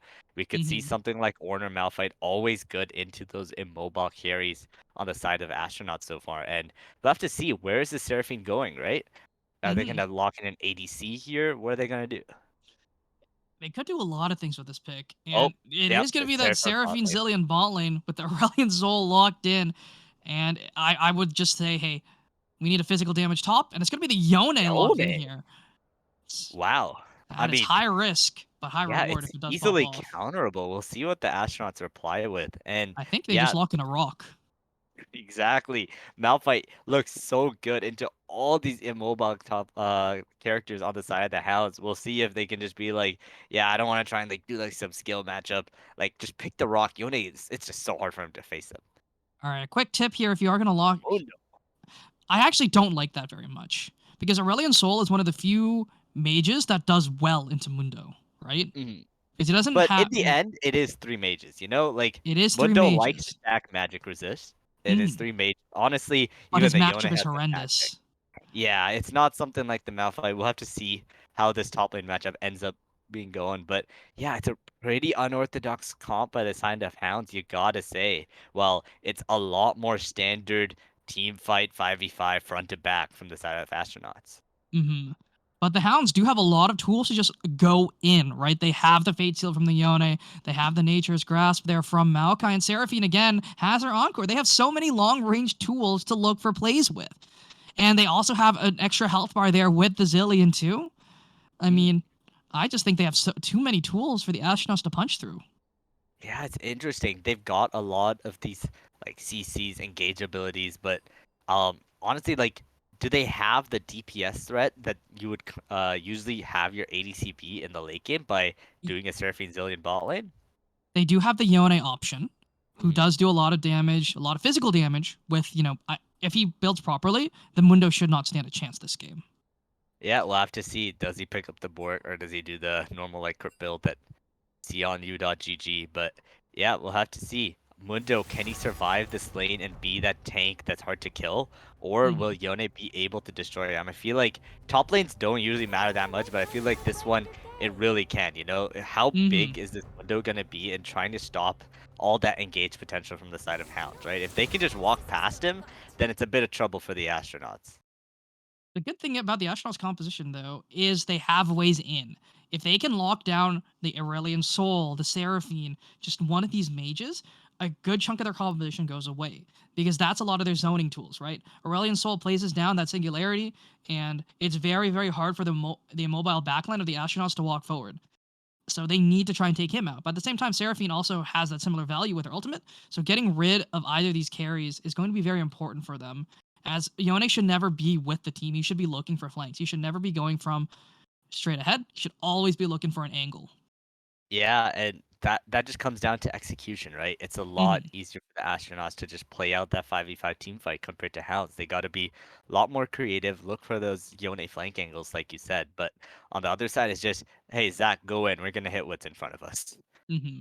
They have to play this front to back very well, but again, with a Varus, a lot of their damage is front loaded. Victor has great DPS, but their physical threat falls off once the Varus ultimate is out. Once he has already popped those blight stacks, it's super hard because his cooldowns without ability haste, because he's not building lethality, are very, very hard to come back. They're super, super long. It's going to be really rough. So we'll see how they're able to handle this because they Yeah, need to also, take out multiple health bars. As a Zach fan, just gotta point out, great game for the Zach here.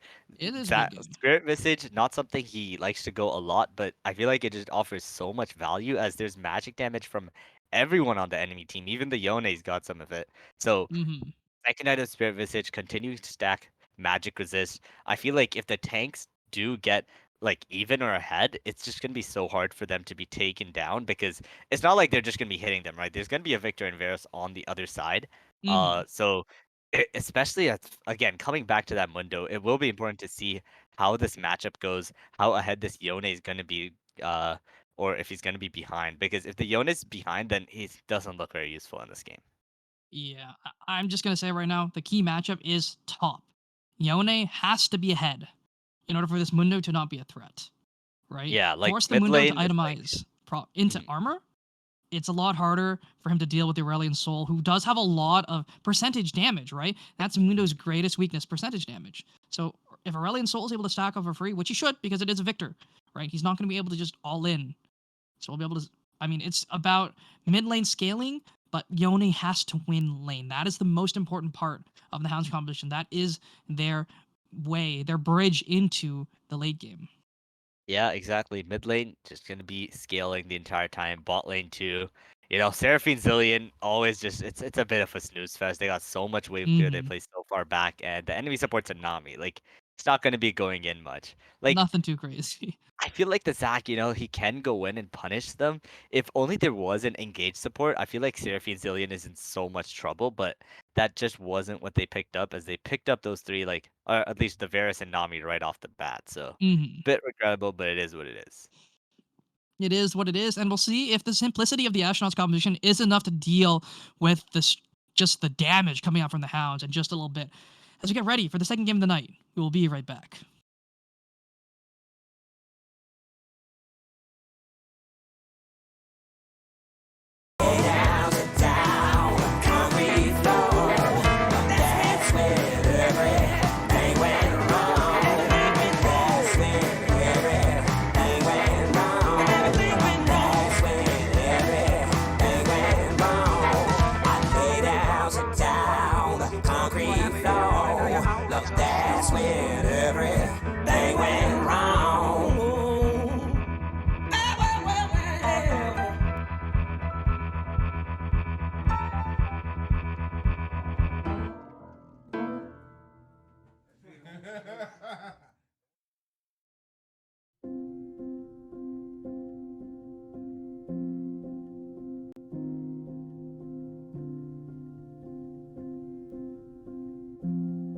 I am the monster you created.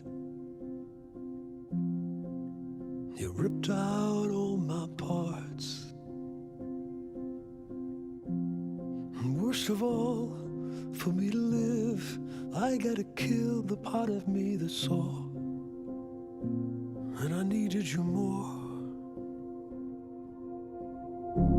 I hope you know we had everything, and you broke me and left these pieces.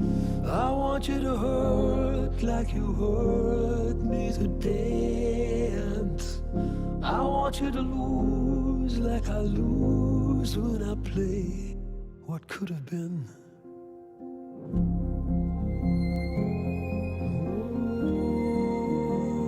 What could have been.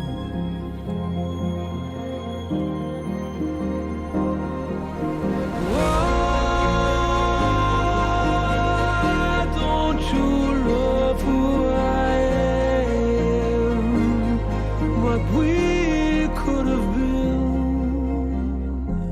I am your ghost, a fallen angel. You ripped out all my parts. I couldn't care what invention you made me, 'cause I was meant to be yours.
could have been.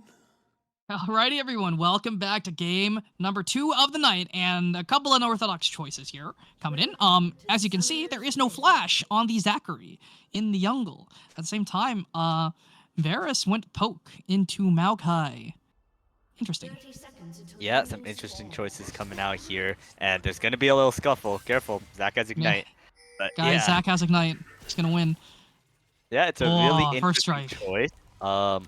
Yeah, I better see the Zac like invading this Maokai level 3 or something and trying to get a cheese kill. Otherwise, I really don't see how this Ignite's gonna be paying off.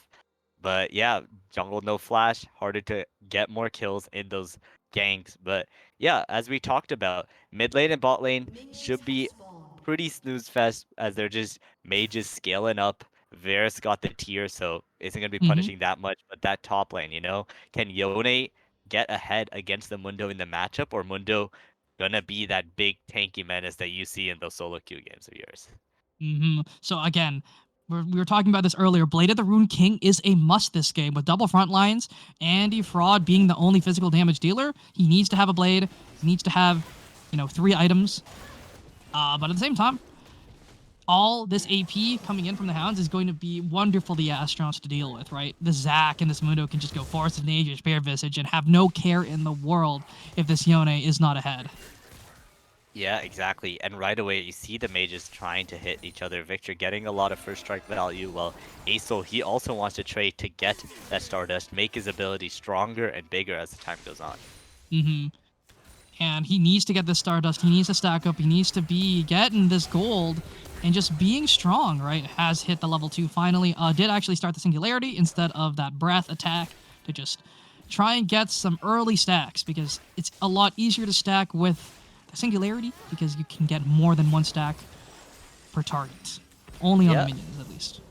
And you can see the poke of the Varus Nani here, trying to chunk out the Zillion, already blown a pop from him. And yeah, as you said, Varus going for the lethality build actually, which is a bit questionable, but it is going to pay off in lane. He's going to be able to do a lot more damage with that poke and try and get the Seraphine Zillion low. But yeah, Seraphine's got heals.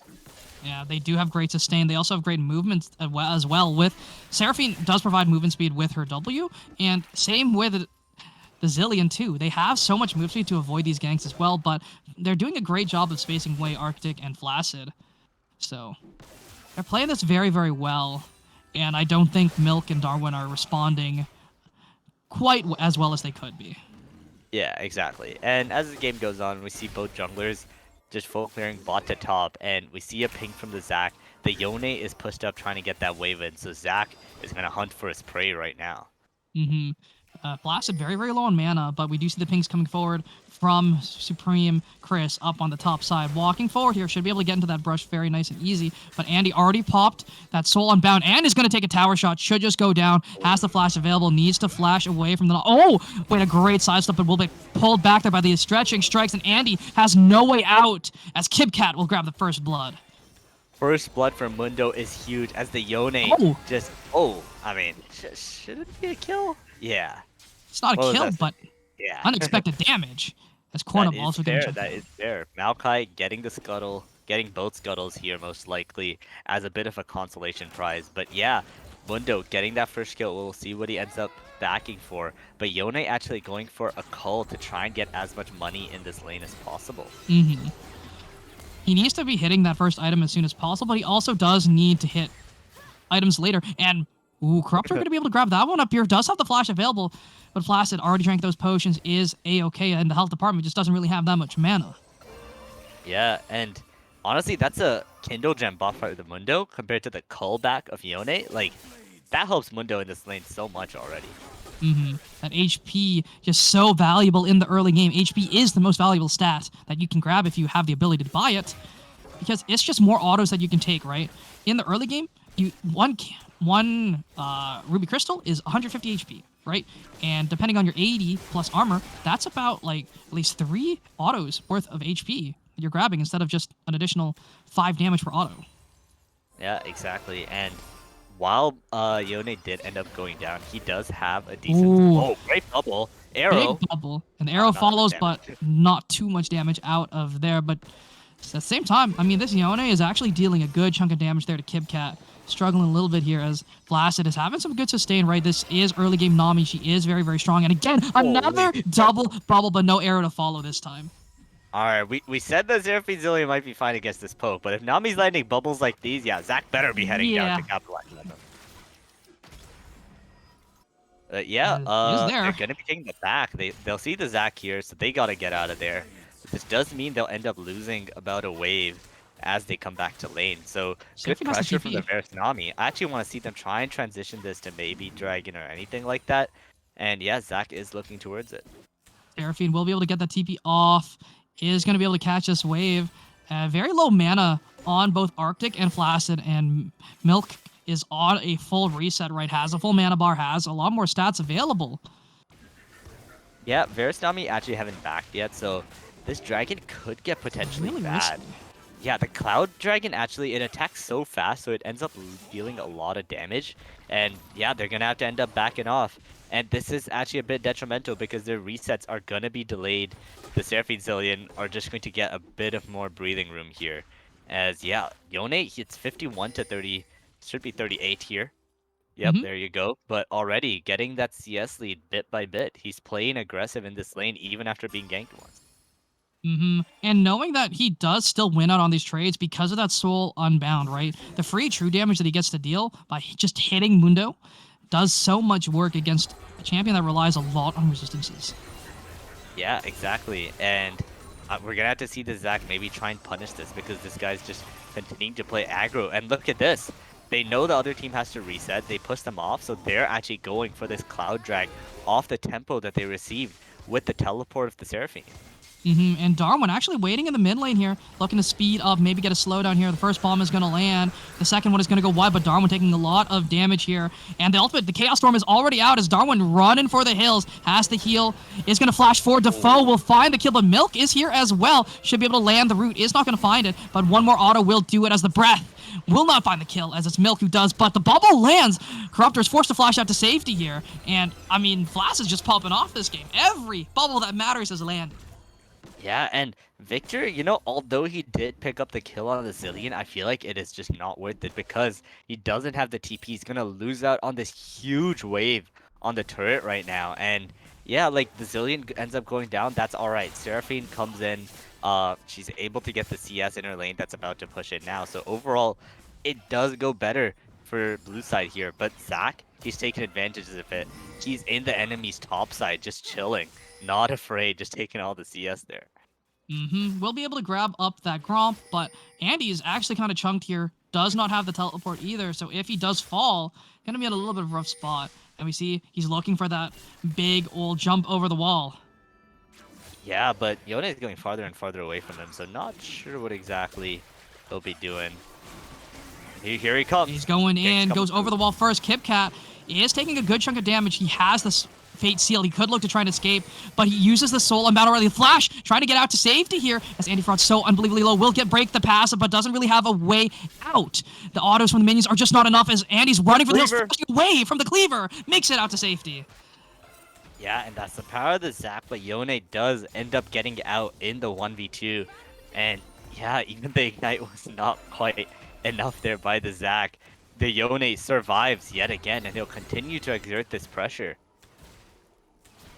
And Yone getting items is going to be really, really massive here for the Hounds. Back in on those Berserker Greaves, the DPS is going to increase by quite a bit in this lane. And KibCat is building the Heartsteel. The components are only HP, so it's really good for the first 3-4 levels, but it's going to start hurting now at this point in the matchup.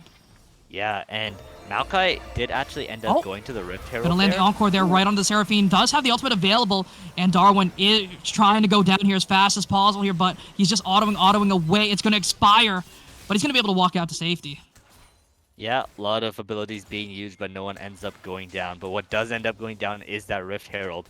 Maokai picks it up. He's going top. They might just use it right here. They want to get the items on this Yone ASAP.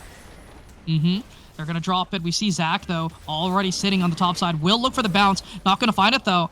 But it's going to go down. He's ulting, trying to take down Andy Fraud, but striking strikes are not going to find the distance. And he's just going to get the gold and walk out. There really was not it there as Yone just walks out from that. Zach getting a bit too ahead of himself, but Yone, he's chilling. He actually caused the Victor to roam up too, but doesn't end up getting anything and misses out on CS yet again. And one thing to note, though, is Aurelion Sol's farming quite well, a considerable amount over his lane partner, although Victor did get that kill. At the same time, Aurelion Sol farming is amazing, already getting on that way to that Rod of Ages, just be tanky. That's exactly what you want to be doing on this Aurelion Sol. You don't need any damage items. You build enough damage as is. All you need is to stay alive to output your big breath. Yeah, he is at 60 Stardust now, so he is a bit behind the curve if I remember the, I guess, standpoints correctly, but hopefully he does end up getting those soon. Victor is a bit hard to trade against, so getting that Stardust isn't the easiest against this lane opponent. But yeah, Victor, he's equalized the CS lead off that back, and yeah, we'll have to see what is the next play that's going to be coming out. The next Dragon's coming up soon. As Zach and Maokai. Maokai hasn't been too active on the map yet. We have yet to see him go for some ganks. Oh, double stun does land here. The tidal wave is out, and Darwin is so unbelievably low, but does have the ultimate. Is going to burn it away. The chrono shift is there, but Darwin trying to run out. The arrow isn't going to land. It does not land true as Darwin flashes out and will make it out alive.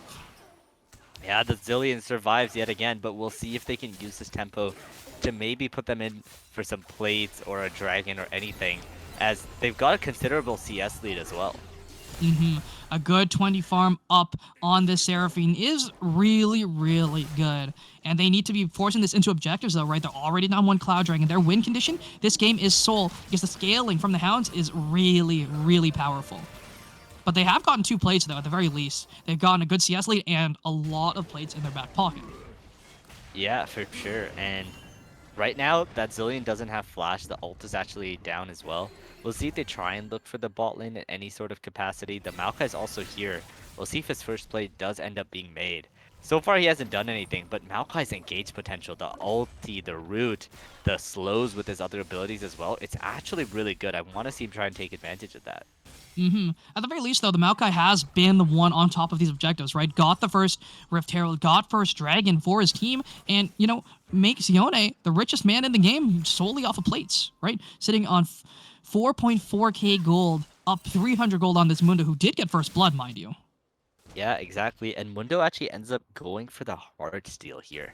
With a question mark, you can't, like, if you're waiting right next to Yone to try and get that hard steal proc, he's just going to do so much damage in those trades. And the more health you get, it's just worse if Yone goes for that board. It is going to be a shield bow coming in from the Yone, right? Has that crit cloak, so that's, you know, we're going. And I don't know about that one. I do think the Blade of the Rune King is necessary, especially against champions like Mundo and Zac, who build a lot of HP. And Flaccid looks up way too far. Gets back. The tidal wave comes out, only lands onto Darwin as Corruptor, trying to run out to safety. Is going to be able to do so. The bubble only lands onto the Zillion. And they're burning a lot of cooldowns, but get absolutely nothing out of it. Yeah, don't end up getting anything. Mundo hunting for that hard steal stack. He does get it here. That's a lot of damage. The knockup is not going to land because Andy already used that, and the passive is there. Fate sealed, goes under the tower, is going to be able to get out to safety, but KibCat does so much damage right now. Yeah, that mythic spike, the hard steal damage ends up coming through, but yeah, we talked about this. He is going shield bow. The itemization really does matter here.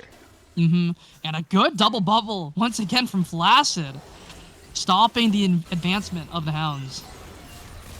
Yeah, and Zillion looking to look for bombs, but Mundo is, we saw the power of the Mundo against the Yone here. He went for the call, which hasn't cast in yet, and he hasn't finished any mythic item because the shield bow, I believe, is more expensive too. And all these things is just making this lane harder, you know? If he just doesn't go for the call, maybe he goes for the board components, maybe these trades would have turned out different, but that is the state of the game right now because of the choices he made. And Aurelion Sol, though, is stacking up, trying to, has the Skies Descend ready to go, 110 stacks going forward here with the Zillion movement speed, but the big thing is he has that big ulti ready for this dragon fight. Yeah, the mythic items have come in for the mid and bot laners here. That huge ultimate from the ASOL for the next dragon fight. I can't wait to see it. Darwin, maybe caught out here, does have the chrono shift available, is going to use it, is going to go into that revive. Can they peel away? The root is only going to land onto the Maokai as the chain or the Nature's Grasp does so much work, and in comes the skies as they fall, doing so much work, and an encore from downtown as well as the flashes are out. But it's only Supreme Chris versus the world, stuck in the middle of everyone as both junglers should go down. But Darwin falls to a comet from downtown. They just leave the Zac blobs. They had help. They just left. They left the Zac to die, but they still end up getting 1 kill. But for now, it looks like the Dragon ends up going to nobody as they're going to have to redo this fight. But the Sky's Descent isn't going to be there next time. That's going to be massive here for this next Dragon fight. Already burning that big cooldown, but they did need to use it to try and get something back. Yeah, exactly. And you can see the power of the Wombo combo. The Ace ult, the Seraphine ult, the Maokai ult, and the Yone ult can just all line up so well together in these team fights. So that's exactly what they should be looking to do in these future team fights. So it's Bloodthirster first coming in from Andy Fraud this game, actually, instead of Shield Bow. Interesting. Yeah, you know, we tried to guess what he's going, but he'll continue to surprise us. We'll see what he ends up getting second, but Bloodthirster really just doesn't seem like it, as Mundo will just get so much value in this lane now. But Arctic is caught out, stuck between the wrong play. Chains of Corruption are going to land only onto Zillion. Who's going to get the kill? It's the shutdown going over to Milk. Yeah, not sure what he was doing there. Gets caught out like the Dragon here. We'll see if his dash is up. Yep, he's just dead, but no, he's fine. He knows he can't really do much more other than take the damage right now. Is not that fed, doesn't have too many items, but is A-okay with that. Yeah, what concerns me is this 2-0-1 Seraphine that has left the lane fairly unpunished here. The scaling is crazy on her with the Zillion as her support as well.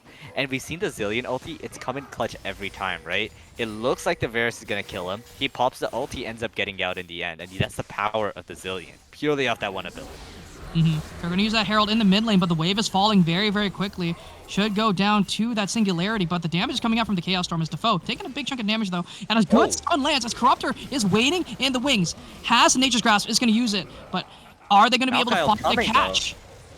Oh, they do land it. The root is going to land as well. The Encore lands onto 2. It's a big pick, but Darwin goes down first, but they are going to be able to pick up Defoe in the mid lane. Yeah, they get the kills, but Mundo also ends up going down there. Really interesting that he's still so strong that he wins out on these extended trades. And you know, it's the classic case of, the Heartsteel stacks hit so much, gets a bit cocky, goes for these all-out trades where the Vam Scepter just does so much work for the Yone, and he ends up getting the kill. And is going to be able to get the tower as well. That is first tower going over to Yone, who's going to be able to get a good base off here, sitting on 2,500 gold. 400 of that is going to go into the Bloodthirster, but that means 2,000 is left over to buy whatever he wants. Yeah, we'll see if he builds Bork next, or what is the next item that's going to come through. Oh, it's straight into Infinity Edge. Wow, okay. Another interesting item choice. Like you said, we were really looking for that Bork to just destroy this Mundo in lane, but he wants the damage to go against the rest of the other people in this game. It is very strong against a foe, against Arctic, and even Flaccid as well. Flat damage is better. But against these tanks, and considering you're the only tank killer, I do think that it is a little bit of a blunder. Yeah, exactly. We'll have to see how much damage he ends up doing in the later team fights. You know, the 3rd and 4th Dragon fights around there, like after this 20-minute mark. That's when you can really see the value of the different items coming through. And look at this Seraphine Zillion. They're pushing in. They're chilling in this lane. This is not what you wanted from the Varus and Nami matchup into that. The one thing that Nami doesn't have is push, but they're looking to try and take out Andy Fraud, but Supreme is going to miss out there on the big knockup, right? And Andy may be chunked, but could just walk over to Gromp and get a bunch of HP back. As they're looking for Darwin, or Defoe, actually. They're not going to be able to land the stun, but in come that falling star, but it's not going to really land on anything as Darwin going to pop that Chrono Shift, and is not going to go down just yet. Forced to flash out here as Defoe trying to run forward, trying to trade it back here. As Ignite goes down, Darwin should fall. And the tower does go down on the top side of the map as well as KibCat is trying to take down Andy. But Andy does so much damage. Fate Sealed is going to land as well, but the sustain from the ult is doing so much work. But no, the Death Mark will find the kill. Yeah, that's true damage. Just so strong right now. We saw that Herald being invested in the top side helps him get that first tower. He is just so rich, and Mundo cannot deal with him. He finally gets a Bramble Vest to try and deal with the amount of healing that Yone has in these trades. Chains of Corruption land, and a big arrow does not land, though. Seraphine does burn the TP, but should be able to catch the wave. As Corruptor running forward here does have the Nature's Grasp available. Tidal Wave is up for Flaccid, though. Yeah, questionable ulti there. As even if the arrow landed, Seraphine as a shield would be able to heal that up eventually. So didn't really see the value in that. Not gonna have it up for this next fight. Both these junglers, though, have Radiant Virtue up and available, ready to go. So they are going to be deceptively tanky for these next couple fights. Yeah, exactly. Really good item in this meta for these tank engaged junglers that want to get going with their ultimate. And you can see the Spectre's Cowl on the Zac, looking for that Spirit Visage, which I mentioned is just so good for him this game against all the magic that the other team is doing. And also has an Enchanter as well, so the healing is going to be really, really nice coming in. You know, that little bonus helps out quite a bit in these extended fights. We see pings coming out towards bot side. And as we got a bit of a lull, I just want to mention that so much vision is being created by the Nami here. Going in. They're looking. Flaccid maybe caught out here, gonna land the slow. The Encore's gonna land as well, but the stun is actually a little bit of anti-synergy as Darwin goes down to the tower. Is gonna go back up with that chrono shift here, but they're trying to find something. Here's Chris, brought in for the hills, will be able to take out one. KitKat TP's in from behind, but Andy's already here as well. Has shown his face, but gonna get knocked up by those stretching strikes here, but it does have the damage. Flaccid goes down in the back end as well. But Varus still alive, still hitting, and the damage comes through. A beautiful Fate Shield lands onto 3 as Arctic should go down. One more auto should be enough as the stars fall from above. Lands onto 3, and Defoe is running for the hills. Should be caught out here. The flash means absolutely nothing as Maokai has already advanced forward. And they take out 3 in exchange for 1. Yeah, and they end up taking over in this team fight. The bot lane party. This could be a has blunder not here. ended. Here comes Chris Zac. goes in, but they have so much damage. They're all going down. KitKat gets executed by the Singularity, and the blobs have popped out, and he should just fall under the tower. They have so much AoE, and the shutdown goes over to Yone, the perfect recipient for that paycheck. Yeah, the top laners come down bot, and Yone, a lot more impact than the Mundo. As per the build he has got going. He's got 2 items, the Infinity Edge complete, and he tore Varus apart in that team fight. And that means the Dragon going over to the side of the Hounds. That's 3 for them. They're going to Soul Point for Mountain Soul here. Soul Point, 22 minutes into the game. That means their next Dragon is coming up at 27. And that is absolutely massive for the Hounds. They're in such a good position. Yeah, exactly. Just that last team fight just broke this game apart. It went so well for them. I believe was that a 4-for-1 or something? It was just huge. 4 for 1, and Victor actually with the Rylai's, which I don't think actually works with Victor because he already has the slow. It'll only apply the strongest slow, right? Yeah, it was an interesting second item there.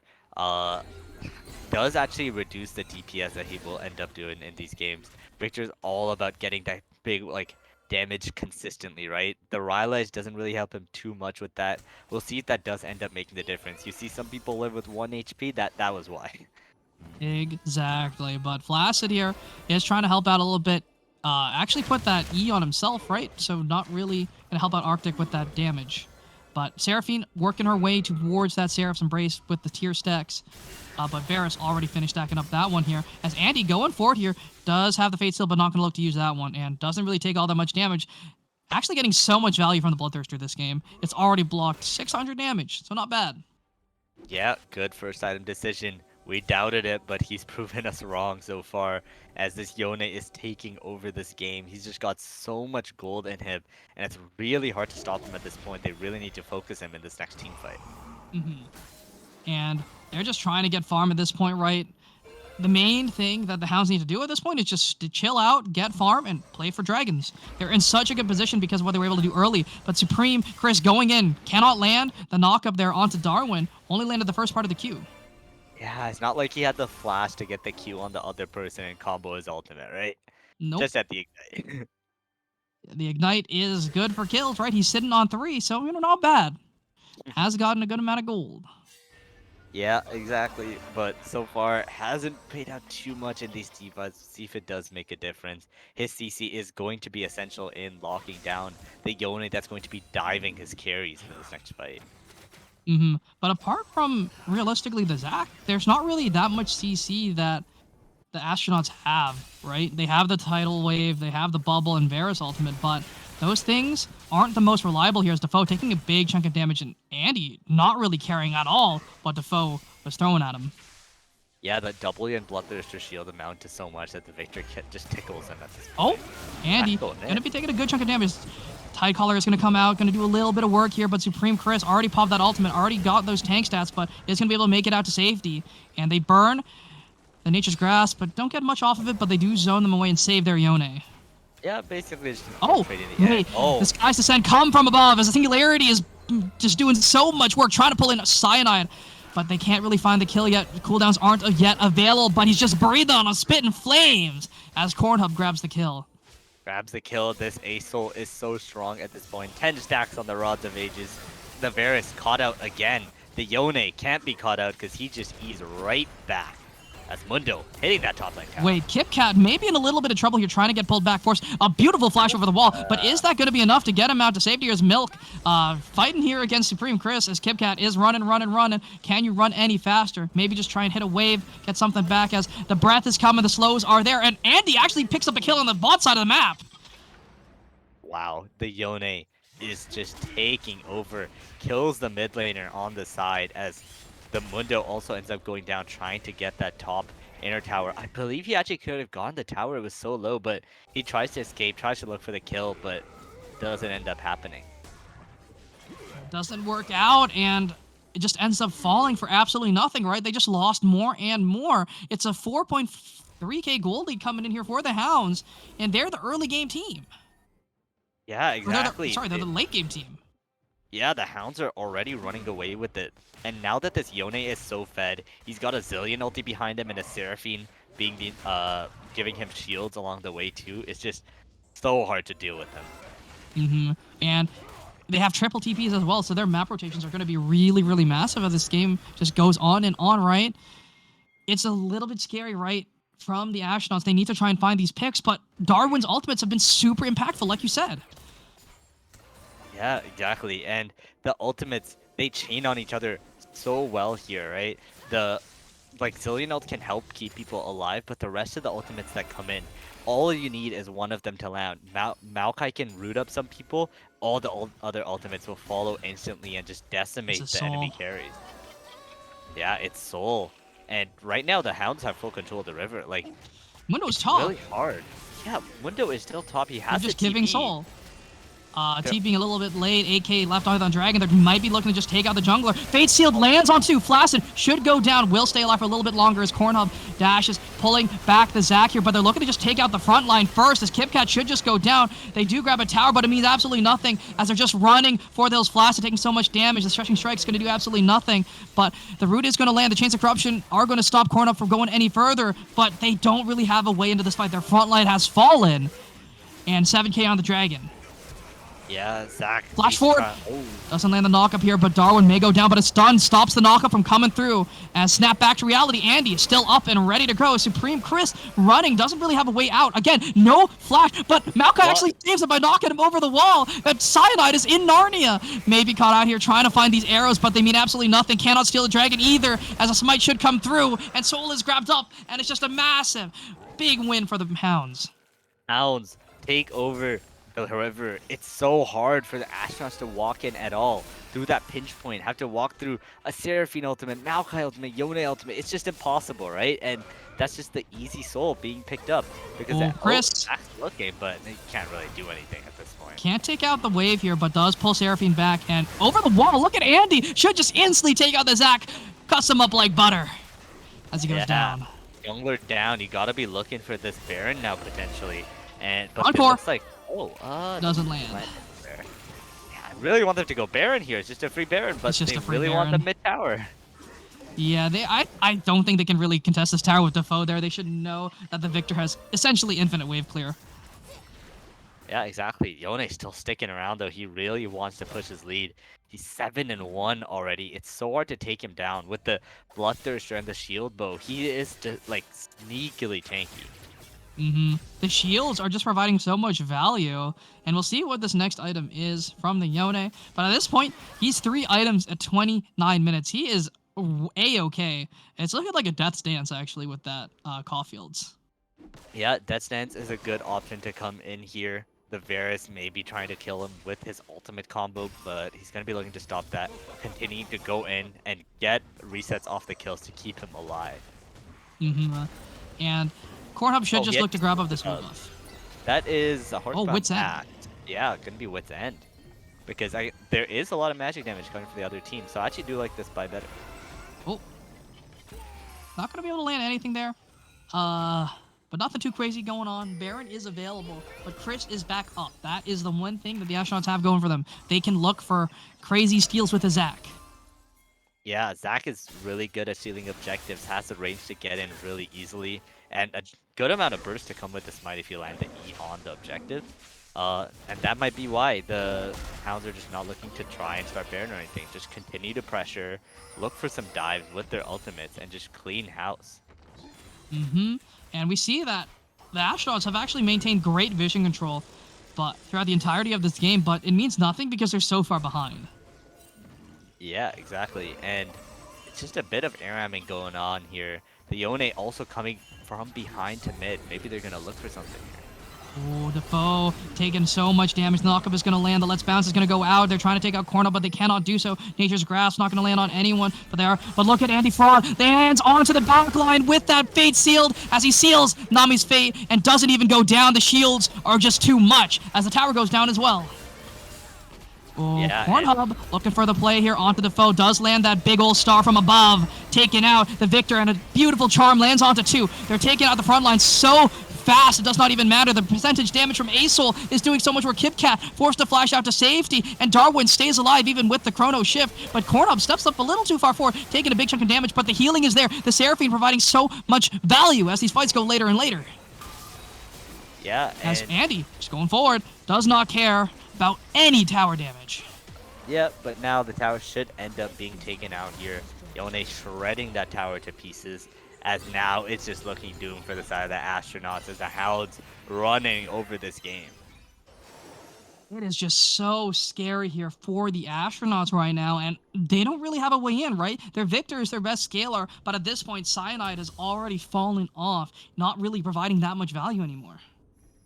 Yeah, exactly, and that's because of that lethality build, right? He didn't really get much use out of it in that early game. There were a potential some looks to try and kill some people, but Zillion ult means that no one ended up dying most of the time, and because of that, Seraph and Zillion get out of the lane scot-free, and now look how strong they are supporting this Yone, and they're just so strong when they're together. Mm-hmm. As a unit, they are so valuable. These dynamic duo providing so much shielding, move speed, just so much utility for this Yone to just do whatever he wants. And they're just hitting this Baron. 11k, it's going down pretty quick. Hopefully Zach doesn't go in just yet, but should actually Oh, be they able might just look to turn it around here as Flaccid goes down instantly, and over the wall goes Andy Fraud. Will land the Fate sealed and take out the Varus nice and quickly, and the skies descend upon the entirety of the Astronauts as they may be looking to explore space, but space is looking to take them down, and KitKat is frontlining but cannot do anything as he just falls, and the Baron also went down too.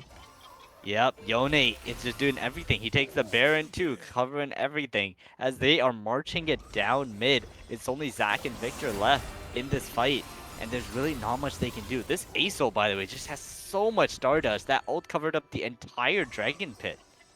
He's sitting on a good 357 stacks there. So incredibly strong, so much AoE coverage. And they're just pushing down. Yeah, they should be able to just keep going. They got the Baron minions, so the wave clear is ridiculously hard for them as they're slicing up these towers. They're going in. This is the engage here as Andy Frog going to go right on back, snap back. And they're looking to take down these towers here, but Defoe goes down instantly as the ultimate has already been used. The Chrono Shift is buying a lot of time here for this Yone, but he should outlive it, and he will. But the second Nexus Tower goes down. The Astronauts are trying to clear the way, trying to do something. Cyanide forced to flash out to safety, but he's going to go down as well. Encore lands onto the front line. They're taking so much damage. The Nexus also taking damage, and shutdown goes on over. Beautiful work coming in with the falling star, but KitKat is not tanky enough. He grabs a shutdown, but his sack is falling as well. The front line means nothing as Chris is trying, but the Nexus is going to fall. The big star in the middle of the lane goes down, and the Astronauts drop another game. Yeah, Hounds cementing their lead in the league, taking down the Astronauts who were right below them. A masterful performance by the Yone, by the whole team, by surviving that early game despite having such a scaling comp, and they go up to 15-4 to be tied for first in VAD. They're in a great position right now. And taking a look at the damage charts, right? Andy, we doubted the build a little bit, but all he needed was that sustain to deal with the Mundo. And he went 11, 2, and 6, dealing 57,000 damage this game. Yeah, that's just huge as he just does more damage than I'm pretty sure the rest of his team combined almost. So really well played by Andy here. So using the Yone, being the linchpin, carrying his team to victory. We said the top lane matchup will decide it. Can the Yone get ahead? And he did, and he took over the game. And take over the game he did, right? Most damage, so much tower damage as well, was able to take down towers very, very quickly on his own, right? And the Astronauts just had no answer. They weren't able to win through bot, they weren't able to win through mid, and they ganked top, and it just didn't work out, right? We saw that Corruptor spent most of the game down towards bot side, got every objective on the map, and won through bot. Yeah, exactly. And that's all it took. It shows why Hounds are the best in the league right now. They've moved up to 16-4 and they've taken the lead. The Falcons, if they win the next game, they'll be tied for first as well, but we'll have to see how that ends up going. But right after a short break, we'll be back to see the last game of VRD. It's still looking pretty tight in that top 6. This last game is going to end up mattering, so don't go anywhere.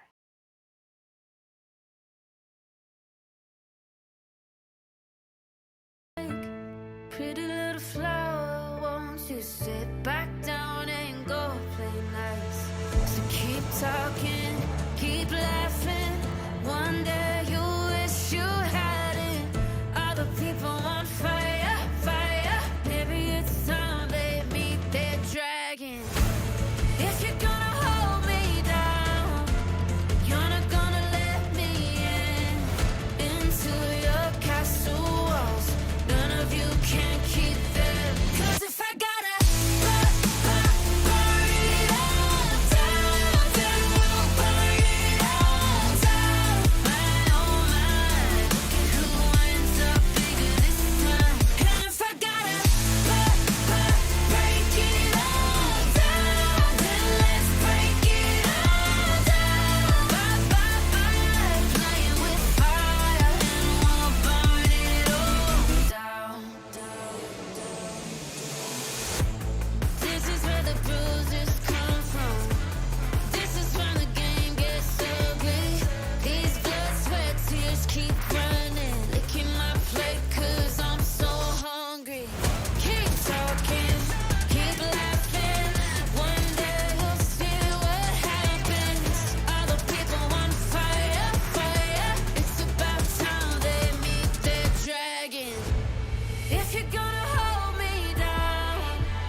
the line. When every one of them is giving up and giving in, tell me, in this house of mine, nothing ever comes without a consequence of cost. Tell me, will the stars align? Will heaven step in? Will it save us from our sin? Will it? Cause this house of mine stands strong.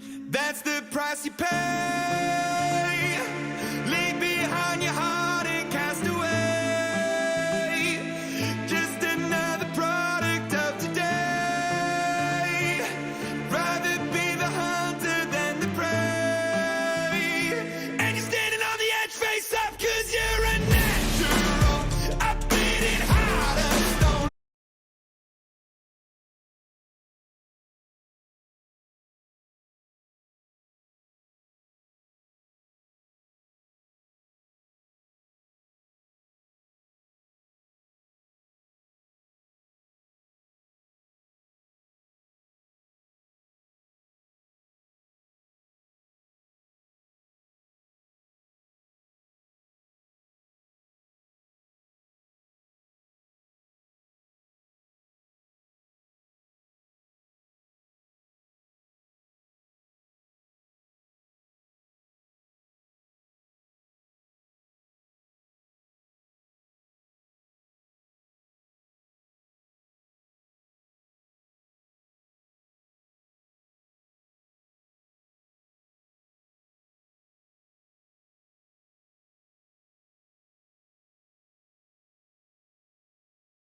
All right, everyone, how are we doing? And we're back for the final game of the night. Wizards taking on the Spartans. Here for the last one. Yeah, and Spartans are in an interesting position right now. There's a lot of teams fighting for that sixth place spot. Hornets, Spartans, Vipers, all in the thick of it. So this game is crucial for them to win. However, they are up against a pretty strong team as well. So we'll have to see. Wizards are fourth in the table right now. Will they be able to pick up another win, or can the Spartans get to it as the game begins? They need to win this game. The Spartans are at a tie with the Vipers down below currently, with what the standings are telling me here, right? So they need to get this win to stay afloat. And they have to hope the Vipers lose to not play a tiebreaker. But take a look at the draft here, right? Strong junglers taken away for round one from the Wizards. We'll see what the Spartans are looking to get rid of as well here. Yep. The Mordekaiser terrorizing this league since day one, finally taken out in that first ban. They don't want to see it in the hands of Melee on the other side. Melly, known as a great Mordekaiser player. But all things considered, they need to get rid of some of these champs, get rid of these comfort picks because this is do or die. They need to get themselves something that they're happy to play. Yeah, exactly. They've got to go back to what has been working for them when they picked up those wins and try and get them, like you said, on those comfort picks. Make sure there's no mistakes in this last game. And Mm-hmm. yeah, Wizards, they've been focusing the junglers, right? The Wukong is gone, the Maokai is gone. Both really top tier junglers in this meta. Yes. And I mean, I think jungle right now is in a pretty strong spot because your ganks are super impactful. They can win or lose an entire game off your first 5 minutes, right? First dragon, making sure to gank bot, keep your bot lane ahead, right? But it's going to be the Jinx ban taken off the table, so recognizing that strong bot laners are priority, it's going to be the Spartans banning away that Jinx. Yeah, we saw the power of the Jinx paired with the nice Enchanter support in game one, so they don't want to see any of that. They get that taken out, while Wizards continuing to focus on that jungler role, targeting Phoenix, taking off Udyr as well, while the Yasuo ban comes out for third. Mm-hmm. So Wizards, they have the opportunity to first pick Milio, and we did see it grabbed up in game number one, but are the Wizards willing to do so? I think it's just so strong. There's a lot of AD picks you can pair with it too, but we'll find Yeah, out what they're looking for. yeah, first pick about to come out. We'll see if it is a meta pick like the Milio, like you said, or if they want to go for one of their comforts. Maybe try and take another jungler off the board here to further pinch that pool. Yep, it's gonna be the Vi coming in. It's been a minute since we've seen the Vi because it has been banned or picked or whatnot throughout the past little bit, but she's still very powerful. She does her thing of going in, but one thing that is still left up on the table here is the Saya, and I really don't like the B1 Vi just because of that notion alone, right? Yeah, exactly. Zaya is one of those great counters into the Vi. We've seen it in these past streamed games how it does very well against that engage. We'll see if the Spartans realize that too and end up going for it. Gonna be the hmm Sejuani, which is one of the strongest meta junglers that are still left open after all these bans and picks. Very tanky, scales very well, great in skirmishes too. So this does leave options here for melee, mid, melee, top. But I just think Zaya here is just too valuable to not grab up here for the Spartans. Yeah, There and it there you is. go. That's the Zaya. I love this draft so far by the side of the Spartans. They see the weakness of the Vi, what it does not do that well against. And Sejuani and Zaya are both great into it. Sejuani's tankier than her, can be a better frontline, and Zaya can just press R against Vizar. Nothing you can do about that. Exactly. But it does leave the Wizards options here. They can grab up their entire bot lane because they already see the Zaya. They know she's relatively short range, and they could look to grab, stuff like the Kayle Lux. But it's going to be a Seraphine actually grabbed up here for the Wizards, and that is still a flex pick, right? It can go towards the mid lane, can go towards the support, or even just be the AD pick itself, right? Just be the one who farms in bot lane. Yeah, we saw it do well as long as it can get out of early game well in our previous game, and we'll see what it does get paired with. It is a flex pick. I want to see them keep that positions open. And yeah, like you said, mid ADC support. The Spartans don't know where it's going yet. hmm It's going to be Nautilus. the Nautilus, so it could still be AD or mid, but Nautilus is locked into the support role here, and I don't know how I like full engage into a champion like the Zaya, right? I really think that's exactly what he wants to do, and actually a great silence angle because he has two beautiful ultimates to take, even three. Yeah, exactly. And I'm not like Nautilus. When you pick that into Zaya, who's another character who loves people just going into her, I'm not the biggest fan of that. But yeah, Silas, great pickup, and because they've got that mid, they'll try and maybe ban out some other mids, in case the Seraphine is going bot. And yeah, Irelia getting banned out, another top and mid flex. Hmm. Definitely something to ban away from someone like Melly, right? A lot of big picks to take off the table here. But we'll find out what they want to focus on in the next couple of bans, right? Solo lanes are the name of the game. Is it going to be mid focused or is it going to be top focused?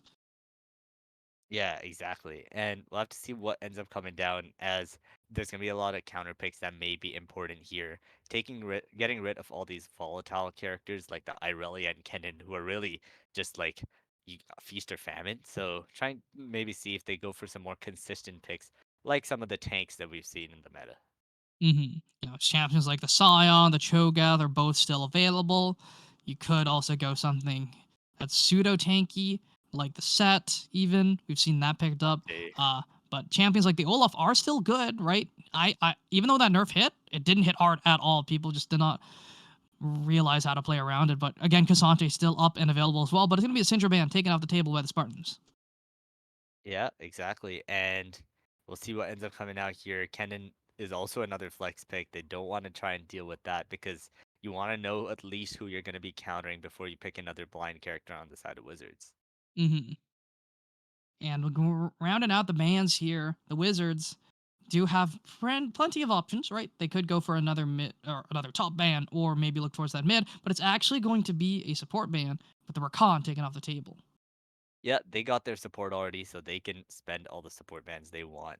We'll most likely see the support coming out here, taking away the Lovers duo, but there are a lot of other characters that Zaya still does well with, and they're going with the Morgana specifically to counter that Nautilus. I don't know how I feel about that, to be honest with you. I think there's better disengage options, and Zaya doesn't really do what Morgana wants to do either. So I just don't think it's the greatest bot lane pick, but we'll see Yeah, if they're it able to make it looks to be work. just like a support to support counter, but like you said, a lot of other disengage options which are really good. I personally like the Renata myself. Mm-hmm. But yeah, it's gonna be the Morgana here, and it's not a bad pick at all. Good into the Nautilus, and in case the Zaya doesn't have her ult, it is another option for the Morgana to keep her safe while these bruisers and tanks stay in front of her. Yep. And yeah, we'll see what the Wizards end up picking here. The Yone Mm-hmm. they saw last game. They saw last game, and Yone they saw does pretty well into tanks. Pretty well into squishies too. So he's a great pickup there. Mixed damage, hybrid damage, super hard to deal with. And, it still leaves up where does the Seraphine want to go? Because Yone can go top or mid. Yeah, exactly. And I feel like maybe they'll just go mid. Do they want that matchup against the Silas? Did they have anything better in mind? Like yeah, Cassante top, Yone mid, which means Seraphine ADC again, most likely. Mm-hmm. And one good thing about the Seraphine is she is going to push a lot harder than the Zaya. Does have safe wave clear as well. And, having an Nautilus there means they do have good ways to chain CC and, good setup for this Vi. But the Jax is known as a pseudo counter to the Cassante because he does do a lot of percentage damage. He has a lot of pen when he goes Sunderer. So it's a very, very strong pickup here. Yeah, and that's gonna round out the draft here. Wizards and Spartans both got their drafts here. Wizards have a lot of engage on their side. The Nautilus, Vi, Yone, even the Cassante trying to go all in. While the Spartans bit more of a front to back. They got like the Zaya and Morgana in the back lines, some beefcakes in front of them.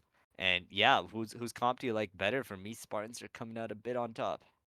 I'd have to agree with you, right? I like the champions, like the Jax, like the Silas as well. Zaya's also really good into the identity that the Wizards have drafted themselves too. The one thing I heavily dislike this is the Morgana. I think it's awful here. Yeah, doesn't offer too much. But the rest of the team, like you said, is Hmm. looking pretty good here. And yeah, um, the Wizards, like, even though they do have the worst draft, their engage is really good, right? So if the Spartans Hmm. don't do a good job of staying together the entire time, then they can get caught out really easily. And whenever things like that are important, vision is really important. And we saw other comps like this in the past. If they didn't have the vision, then they just got shut out of the game. Hmm. Vision control is going to be important because the Wizards have to play from out of vision to find these big picks. Because if the Spartans have the time to react, I just think it's way too hard to get onto the priority carries, right? The Jax is very, very tanky with the Grandmaster's Challenge, becomes so strong with the armor and magic resist to just deal with whatever front loaded damage the Wizards have in store for them, right? There's a lot of options. Silas can also take key ultimates, right? Can take that Encore, can take the Death Charge too. So a lot of really, really strong tools to play around here for the Spartans. But will they be able to make it? They need to work really, really hard because the Wizards, they aren't in a great position, but the Spartans themselves, it's do or die. Yeah, exactly. And I want to talk a bit more about those solo lanes, right? Both of these Mhm. teams are capable of going for the 1-3-1, keeping their carries on the side lanes here. And the more I look at it, the more this benefits the Spartans. The Jax, as he scales up, will do great into the Cassante. And Silas, if played well, you can use the lifesteal and avoid auto trading in between to just destroy the Yone as well. So it does look better on the side lanes for the Spartans. And when that happens, like they try and force mid maybe, which Zaya is okay with. So if this game does go even in the early game, Spartans will be a lot more comfortable going on it.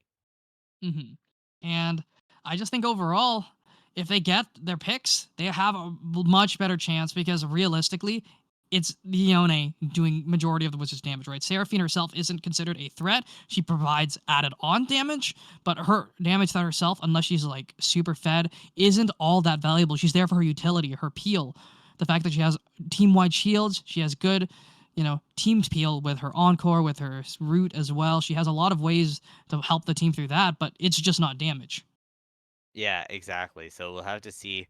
They might want to look for some creative angles again, but we saw the Yone do that in our previous game, right? He would come from behind the mid tower, look for really good places to use his ultimate and try and get into that backline. But this time he's got to do it into a Zaya who has that panic button, who can pull out the feathers to try and keep herself safe. hmm And I mean, those feathers are going to spell disaster for the Wizards if they're not able to take her out fast, right? But you did say they have great lockdown, and if they can get onto the Zaya, she should fall very, very quickly because they have a lot of front-loaded damage, right? Vi has her combo, Yone has follow-up as well, and Seraphine damage relies heavily on cooldowns, so they can burst a target down if they're able to find it, right? But it's all about finding these angles, and it's just a little bit harder to execute on. Yeah, you're totally right. And yeah, like looking at the bot lane itself, we saw the Seraphine, it does scale extremely well.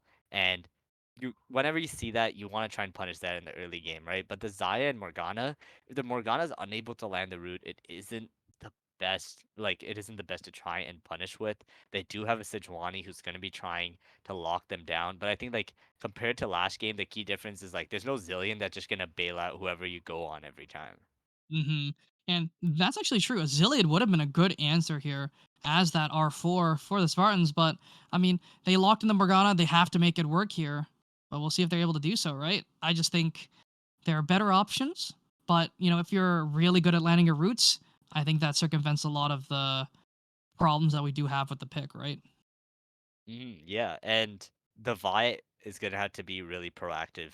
There's a melee top, a melee mid, really easy to look on, right? The Vi, she needs to get ahead of the Sejuani, in my opinion, because if Sejuani's able to be there or get ganks before the Vi does and already get like the Silas, Jax, or Zaya ahead, it just looks a lot more doomed on the side of the Wizards, who have to win these matchups that are going to be losing for them as the game goes on the side lanes already.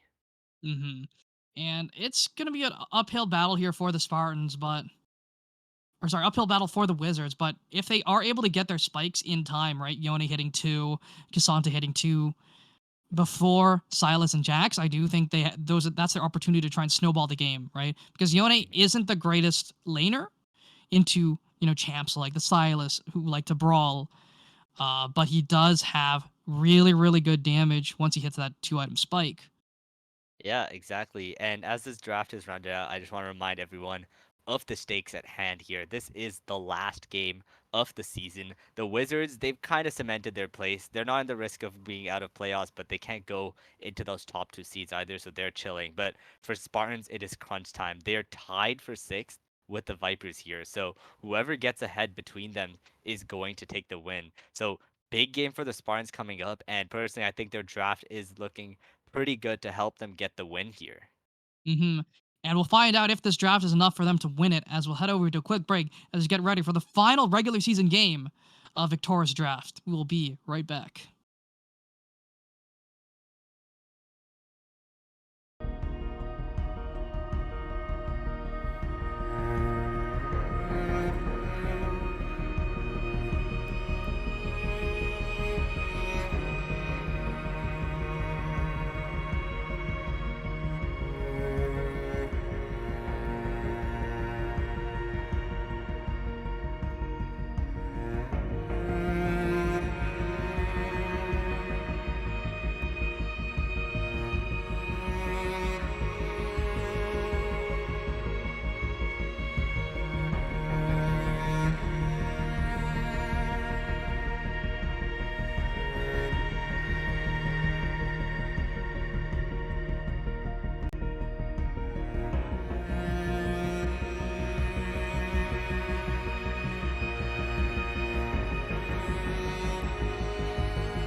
Alrighty, everyone, welcome back to the final game of the regular season for Victorious Draft Series. And we have a pretty spicy matchup here with some teams that want to make it into playoffs right now. Spartans on the red side are looking to make their playoffs debut. Meanwhile, it's on the other side, the blue side. They have their chance. They have the Wizards. They have that magic to be able to stay in playoffs. They're already locked in, but they want to try and get a better standing, so they look a little bit more scared, but going to miss out on that abduct there as Melly is trying to run for the hills here, and it's a triple melee. They could look for an insta-stun from Sejuani, but they're not going to look for it.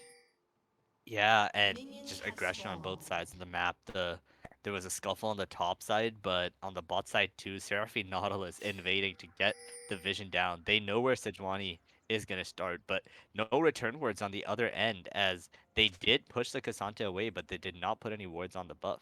And it's actually going to be no bot lane wards available here for the Spartans, right? They've burned both of their wards at these river entrances to try and, stop that invade from happening. Yeah, Unfortunately, it doesn't pay off. But looks like Vi is gonna be going towards the top side with their clear.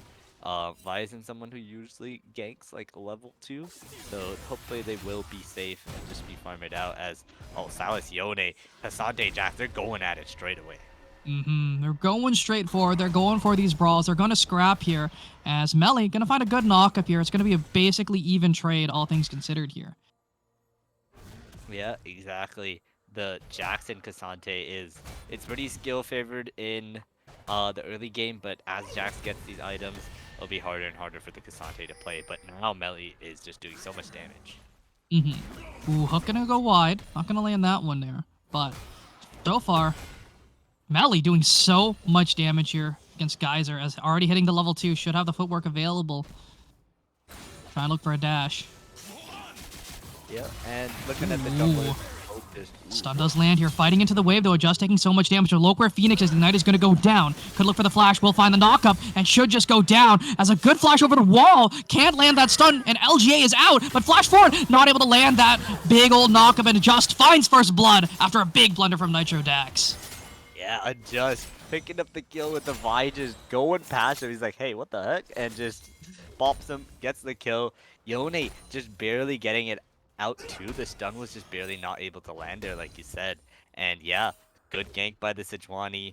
Vi not really able to counter it well there. And yeah, right away, a lead for the Silas, which is pretty important in this melee matchup, right? Yone comes back with some boots, but Silas could come back with something so much better. And suddenly those trades are so much more in his favor. But Melly is having the time of his life up on the top side of the map. Geyser is kind of struggling here to do anything sitting at 5 CS. Yep, hopefully should be able to pick up all those CS there, but I believe Cassante could still be ahead. Oh, Sejuani. Nitro getting caught out here, gonna get stunned, knocked up, has no flash, and Adjust gets another. Just giving these kills over to Adjust. Oh, a good hook does land there, and a double root as well, using that Glacial Augment to do so much work. And Zaya forced to flash out to safety. Ignite's not gonna be enough, but it will force them out of lane. Yeah, huge hook there. Morgana not using the black shield. Not sure if it was up or not, but yeah, good priority here. Seraphine Nautilus getting that lane priority again. Crazy to see it, but it is how it is. As the Silas also is 2-0. They are not letting this vibrate. No, and unfortunately, Nitro Dash just hasn't been having a great game here, as Geyser was able to pick up a lot of that CS, right? Only down 2 now. But Melly does have that health advantage. Oh! Yeah, good stop. Look how much CS the Zaya is missing, though. Like, she's gonna miss most of this wave, maybe get to 20, but that's a 10 CS. Oh no. Adjust is going right on in onto LGA, who has no way out, no flash, only the Ignite available here, and 3 stacks of the passive will lead to the Permafrost. You're stunned up, knocked up, but a great dash over the wall. But Melly just fighting up against Geyser, down a level, does not care whatsoever, as LGA walking up a little bit far forward. Yeah, Geyser is not really respecting it, just like the LGA, and they both end up being punished. Really low on HP here. Vi is looking, however, but Silas backing off for now, gonna take the reset. The Jax is able to get that base off, does pick up the Sheen. Cassante, though, sitting on boots and a cloth armor, so it's about even in the power item-wise, but boots don't provide as much value mid-fight as the Sheen does, as you see that Sheen auto doing so much work here. Yeah, exactly. And Cassante should still be stronger at this moment, but Jax, Oh, especially after the Hook is one block hit- shielded. Prince trying to run for the hills. Jack, E-Boy trying to run as well. They can't really land the root. They don't really have the option to do so, and they actually take up a lot more damage in response. But Geyser doing so much damage. Melly forced to flash out to safety. Yeah, Jax returning the favor from these trades, getting that Oh, the Cassante root low, lands. but- Prince might be in trouble, but a great hook lands there onto Phoenix, and one more auto will do it. Prince finds the kill. Yeah, the Seraphine passive coming out there, getting the enhanced auto attack to get the kill on the Sejuani as they just looked a bit too far. Hey, you know, FlyQuest might have not made it to Worlds, but we see Prince kind of having a good game here. LGA doing some decent damage there, but Adjust will find the stun, but a great immune coming in from LGA gets him out. Yeah, they are scrapping, and Cassante, you can see 41 to 26. Jax is backing and is going to lose even more CS. Cassante is getting really ahead in this game, instantly picking up the steel caps, which are going to help against these auto trades a lot. The steel caps actually providing so much value now because they actually reduced the damage from Jax's W because they were not coded properly to do so beforehand. Yeah, I believe that's 12% reduction, so it does amount to a lot over a lot of the trades that Jax will continue to go in for. And yeah, Cassante, like we said, until that first item, until that Sunder, Cassante should be winning out on these trades. Oh, wait, Phoenix. It's level 5 here on Dax, but the root's not going to land. But Adjust does take that ultimate, is looking to try and take down the Nautilus, who has no flash. He's going to be instantly taken down. Adjust 3-0. But Geyser looking to take down Melly, but it's going to be an even trade so far. Yeah, Silas has the ult. Takes Nautilus's ulti, who doesn't even have it yet, and ends up picking up the kill as Nautilus does not have flash. The flashless little Nautilus there getting instantly taken down. Not really all that tanky, but a good stun, but a great immune again from LGA, knowing the interaction. But Adjust doesn't really care, as these trades are just going so well. Yeah, but you can see the pressure that Phoenix is applying onto Nitro in the enemy jungle. He's at... Oh no, LGA! Ultra shows their face in the mid lane. Not gonna find much. Yeah, Sejuani is looking though. Maybe she can go over the wall. She does have a flash to connect the dash. Thinks twice. Does back off, but there was an angle to look there. Little bit of an angle, but no level 6, right? Hook gonna go wide there, not gonna land onto the Xayah. But, no, it was a good look. And Adjust, not really caring at all what LJ wants to do because the knockup did go wide. Yeah, the Yone keeps going in, and the Silas has done a great job of smite fight. dodging out. Dax will grab that one with an auto smite here, but does Dax have the way out? Should have that Vault Breaker available, but the stun is going to land. Going to get pushed back, flash over the wall. Get out to safety, but Adjust has that Fade sealed, and they're starting up the Dragon. Yeah, look at the pressure that they have. He's got the Yone ult again already. Wait, pushing Xayah! him away. Oh. There. Hex Flash is going to fail. They could have looked for the pick. I think they had the damage to instantly burst her if she wasn't ready for it. Wow, though. This isn't quite over yet. Oh, Phoenix very, very low here. Jack looking for a play here, but going to get rooted up instantly. Dragon's going to go down, but Just is on flank. Level 6 has been hit. The Charm is going to land. Encore is there as well as Adjust trying to find the damage. Can they take him out? Can they get the shutdown? They will be able to do so, but it goes over to Jack. Not the right player they wanted to give that one over to, and Jack is going to fall as well. It's going to be a 2-for-1 in favor of the Spartans. Yeah, they get the 2-for-1. They get the Dragon too. So Oh, really good fight. Grandmaster's Might comes out here, but into the tower. No, it's just a little short. It's Melly going in onto Geyser here. We'll find the knock of the Intofo Strike's doing a lot of work here. Melly dashes forward here. One more auto may be able to do it. Oh, the Q. He does have the knock-up. He has to find this one. Oh, it's going to go wide here, but the stun does land here. But is this a fight you want to take? Dash forward. Melly G finds the kill. Out, guys. You were out, but he goes back in to try and turn it around, and Melly picks up the kill. Another wave lost him. He's going to pick up a plate. Cassante is running over this lane. Up 20 CS. This is how the lane goes in the early game, but guys, if you don't have Sundry, you can't look for those plays. But LGA certainly can, or Adjust certainly can, as LGA taking so much damage. The chains don't land though, but he's going in for the play underneath the tower, finding a big chunk onto Adjust, but I don't know if that's all that worth. Yeah, he just ends up losing his ult there. Not quite having the damage yet, as all he has are the Berserker Greaves and some pointy objects in his inventory, as Sejuani's looking, the Vi's hovering around too. Ooh, Laser Person's gonna land flash from Adjust, should find the kill, but a good flash away. We'll get him out to say Phoenix, it's gonna go down first, as LGA will pick up the kill, flashing the mastery. Dax goes forward, but Adjust does so much damage.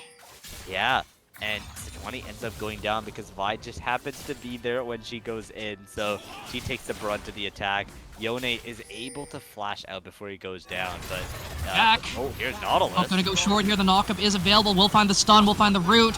And Adjust should just go down. The Black Shield's gonna go, as well as E-Boy falls. Ultra grabs that one. Nautilus caught out again. Nautilus wishes he doesn't have that ultimate, honestly. Every time Silas sees him, takes his Let me ultimate, hold just that kills real him quick. for it. Yeah, that's a sad Nautilus right now. 3 deaths. But yeah, 3 continuing deaths. to apply pressure on this mid lane. This Yone is just not allowed to back as he's being perma pushed in. Ooh, Melly just doesn't really care at all. But look where Phoenix is waiting in the wings, but the wave's in a good spot for Melly. All out is not available, so doesn't really have a way out to safety. Dashing forward. Guys are looking for the play onto Melly, but these Intovu strikes are not landing. Yeah, he had a ward to spot out the Sejuani, so he's chilling for now, playing with the pressure as the Sejuani leaves. And Sejuani actually looking to start up the Herald Root line. is not going to even land. without attacking. Ultra could be in a little bit of a bad spot there. Jack, though, is in a worse spot. Encore does not land. A good flash from Jack to just try and buy space for Prince, but it's not going to mean anything as Fallen back in Tree will grab the kill.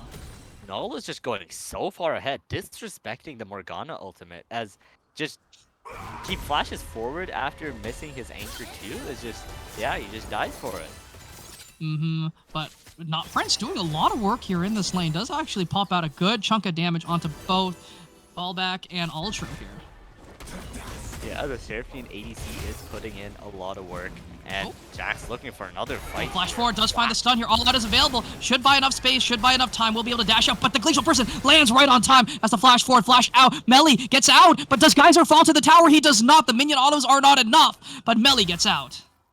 Yeah, that was so close there. A game of margins as Jax and Cassante both get out with a sliver of HP. Cassante's looking back though. Wait, Melly's He looking could for it, catch dashing forward. He cancels it and gets the kill. Melly will find the solo after a failed gank. Yeah, greedy Jax ends up getting punished. The minions gave Melee the vision to go and look for him because he knows that Jax didn't go all the way back and picks up the kill. Cassante's 2-0 now and 40 CS ahead. And that's not really how this matchup usually goes here, but Melly showing us that this matchup can be heavily Cassante favored. Yeah, I mean, the Jax is favored in the long run, right? But in the start, Jax is still a weak little tadpole yet to become a frog, but Geyser didn't really understand that. He kept fighting the Cassante. He kept taking trades instead of losing gracefully, and now it just gets harder and harder. Even though Jax gets this under, the Cassante's 2 ahead. The scaling curve just becomes longer and longer. But the dragon is up here in just a little bit. 30 seconds left on that one. Reptile going to be summoned up to try and give it just some more gold. Has that cease and desist ready to go. Yep. Herald goes out. Gold going to the Silas as they're preparing for dragons. They've got a lot of wards in the river. They've got full control. They have a lot of great vision ready to go as well. The root is going to land. Not going to do all that much, but it does land. Yeah, and Zaya pushing out that wave, gonna join the team here. But both teams are interested in this dragon. It's not gonna go quietly as another fight is about to ensue. Teleport available on Melly if he wants to get over to a tower, but it's not unleashed just yet. Yeah. 10 seconds. They're starting it up. 6k. Cassante can TP here to They're help just giving his it. team. They're just giving. This actually could have been a 5v4 situation, but they don't quite Guys realize. are going in. I don't know if that's the play, as it's taking so much free damage here, but Jackboy and Prince have walked up way too far forward here. Salt and Battery's going to be used. Then Encore lands onto 4, but it doesn't mean much as he falls as well, and E-Boy is next too. And there's just nothing they can do. It looked pretty, but it did absolutely nothing as the bot lane of the Wizards fall. Yeah, fall back. Using the ghost, getting ahead of them with a black shield on him, not letting them escape, picking up another kill. The Zaya is 4-0 now. This bot lane is getting so far ahead. They're in such a good spot right now. This bot lane, the Zaya too, scaling up fast. It's exactly what you want to see because the entirety of the Wizards have to run forward here. But Nitro just going to try and catch this wave here, get some more gold. You know, is not looking too hot, 0-3 so far. Yeah, and it just seems so doomed. This Vi first pick that's come out, right?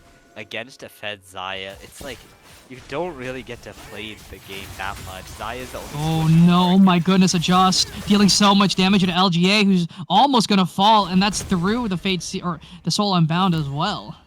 Yeah, it does end up getting out with the E, bailing him out every time, but it's because of that E that he can go for these trades. But this time, he has to expend the flash. Uh-oh. Melly maybe in a little trouble, does have the all-out available here. Gonna immune that, and a good pushback here. Should be able to get out to safety here.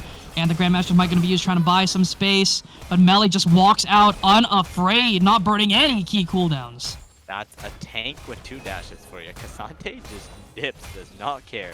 As Phoenix doesn't actually end up using the ulti to chase. Oh, Root does land here onto Jack, and the Marg ultimate is going to come out as well. The Soul Shackles are down. The pullback, the Root does land. E-Boy is so very low. Jack misses the hook onto anything, not even a minion, Oh, as Zaya God. picks up another. That hitbox, it's hard to miss the hook, honestly, but he finds a way. He finds a way to die. As that's 6 deaths for this Nautilus now, going for the death speed run here, as this Zaya is now 5-0. And I mean, Cassante may be doing well, but all he's doing is watching his team fall, and this just must be a miserable experience for Melly. Yeah, and this turret will surely be going down soon over Oh. here. Oh, that's it. Charm does land here. The Root forces the flash, but not trusting your support there. Fallback did not believe in the shield. I mean, even if that hits, you're not gonna die. But Cassante's here, by the way. He TP'd down. Oh Yes, no, he LG. wanted that. Oh, gets out to safety, but Dax goes in. I think there was a miscommunication there as Dax is trying to get out. Will make it out, but oh my goodness, that's not what you want to see there. Yeah, there's also just Melly just hanging out of that bush there while Jax just pushes down on his tower here. Not sure what's happening there. There's no dragon or Yeah. anything up for 2 more minutes. Gonna have to Jax take is the hike wailing away. back. Yeah, I mean, he gets spotted on the ward too, so they know he's here. Jax can just keep hitting that tower with the Thunder. Oh no. Oh no, Jack. Just gonna fall again. Dax goes in as well. We'll find a knock-up onto LGA, trying to find something, but doesn't have the Fate Sealed anymore. Already used that one, but Adjust so incredibly low. Goes down. Finally, the pickup comes through. LGA will grab that one. Phoenix is gonna be shielded from all CC, but it means nothing. At the very least, they get out to safety, but Phoenix might be looking here onto LGA. Doesn't have the Glacial Prison. We'll find a little bit of damage, but forward goes LGA. Won't find anything more than just a little bit of tick damage. Yeah, there's 3 of them though. Zaya coming in to pick up the wave as they've killed that bot lane tower. Moving on to mid now. Herald is up. They can look for that as well, but they want this tower first. They do want the tower first here, but Nitro Jax is in the area. Should look to just clear this wave, help out a little bit. Yep, At the they very least, clear they're the gonna wave, get Prio, then go towards the Herald. All well played here. Jax also, by the way, killed that tower because of that very interesting TP from Melly. That didn't really amount to anything, and ooh, even that top lane lead, you're giving Jax a bit of gold now. It's getting a bit dicey again. Infernal Drag coming up next. That's a really fed Zaya. How are they going to deal with it? I don't really know. It's going to be a rough spot. They need to try and find the perfect angle where she doesn't see them coming to actually take her down. It's a little bit of a scary proposition. Yeah, at least she doesn't have the flash, so maybe an angle to look for, but she's got her ult. She's got the black shield. She's gonna have to make some big mistake to try and catch her out. If she plays it right, there's really nothing that the Wizards can do. Then this is what they're looking for, right? They have a death push set up here. They're looking for the Zaya. They find her. Can they take her down before she ultimates? No, they cannot. The charm does land, but only onto 2. They're finding the AoE, and the ultimates are all coming out, landed right onto Melly, who's trying to run out to safety, but is going to go down as well. It's a 2-0 for the Spartans. Any other ADC is dead there, but that's the power of Zaya, to be invulnerable for so long and get out scot-free without her flash up too. And this is going to be the dragon going over as Melly is dead. The Naughty Prince is dead. Oh no, Nitro! He just dashed into the entire enemy team. 4K left on the dragon. They should just be able to kill the Vi. Everfrost lands onto 2 as Vi goes down for his LGA, trying to find the DPS, but just doesn't have the items, doesn't have the damage, and uses that ultimate to get out to safety. But that's about it. They lose 3rd dragon. It's 6-14. They're in such a horrible position.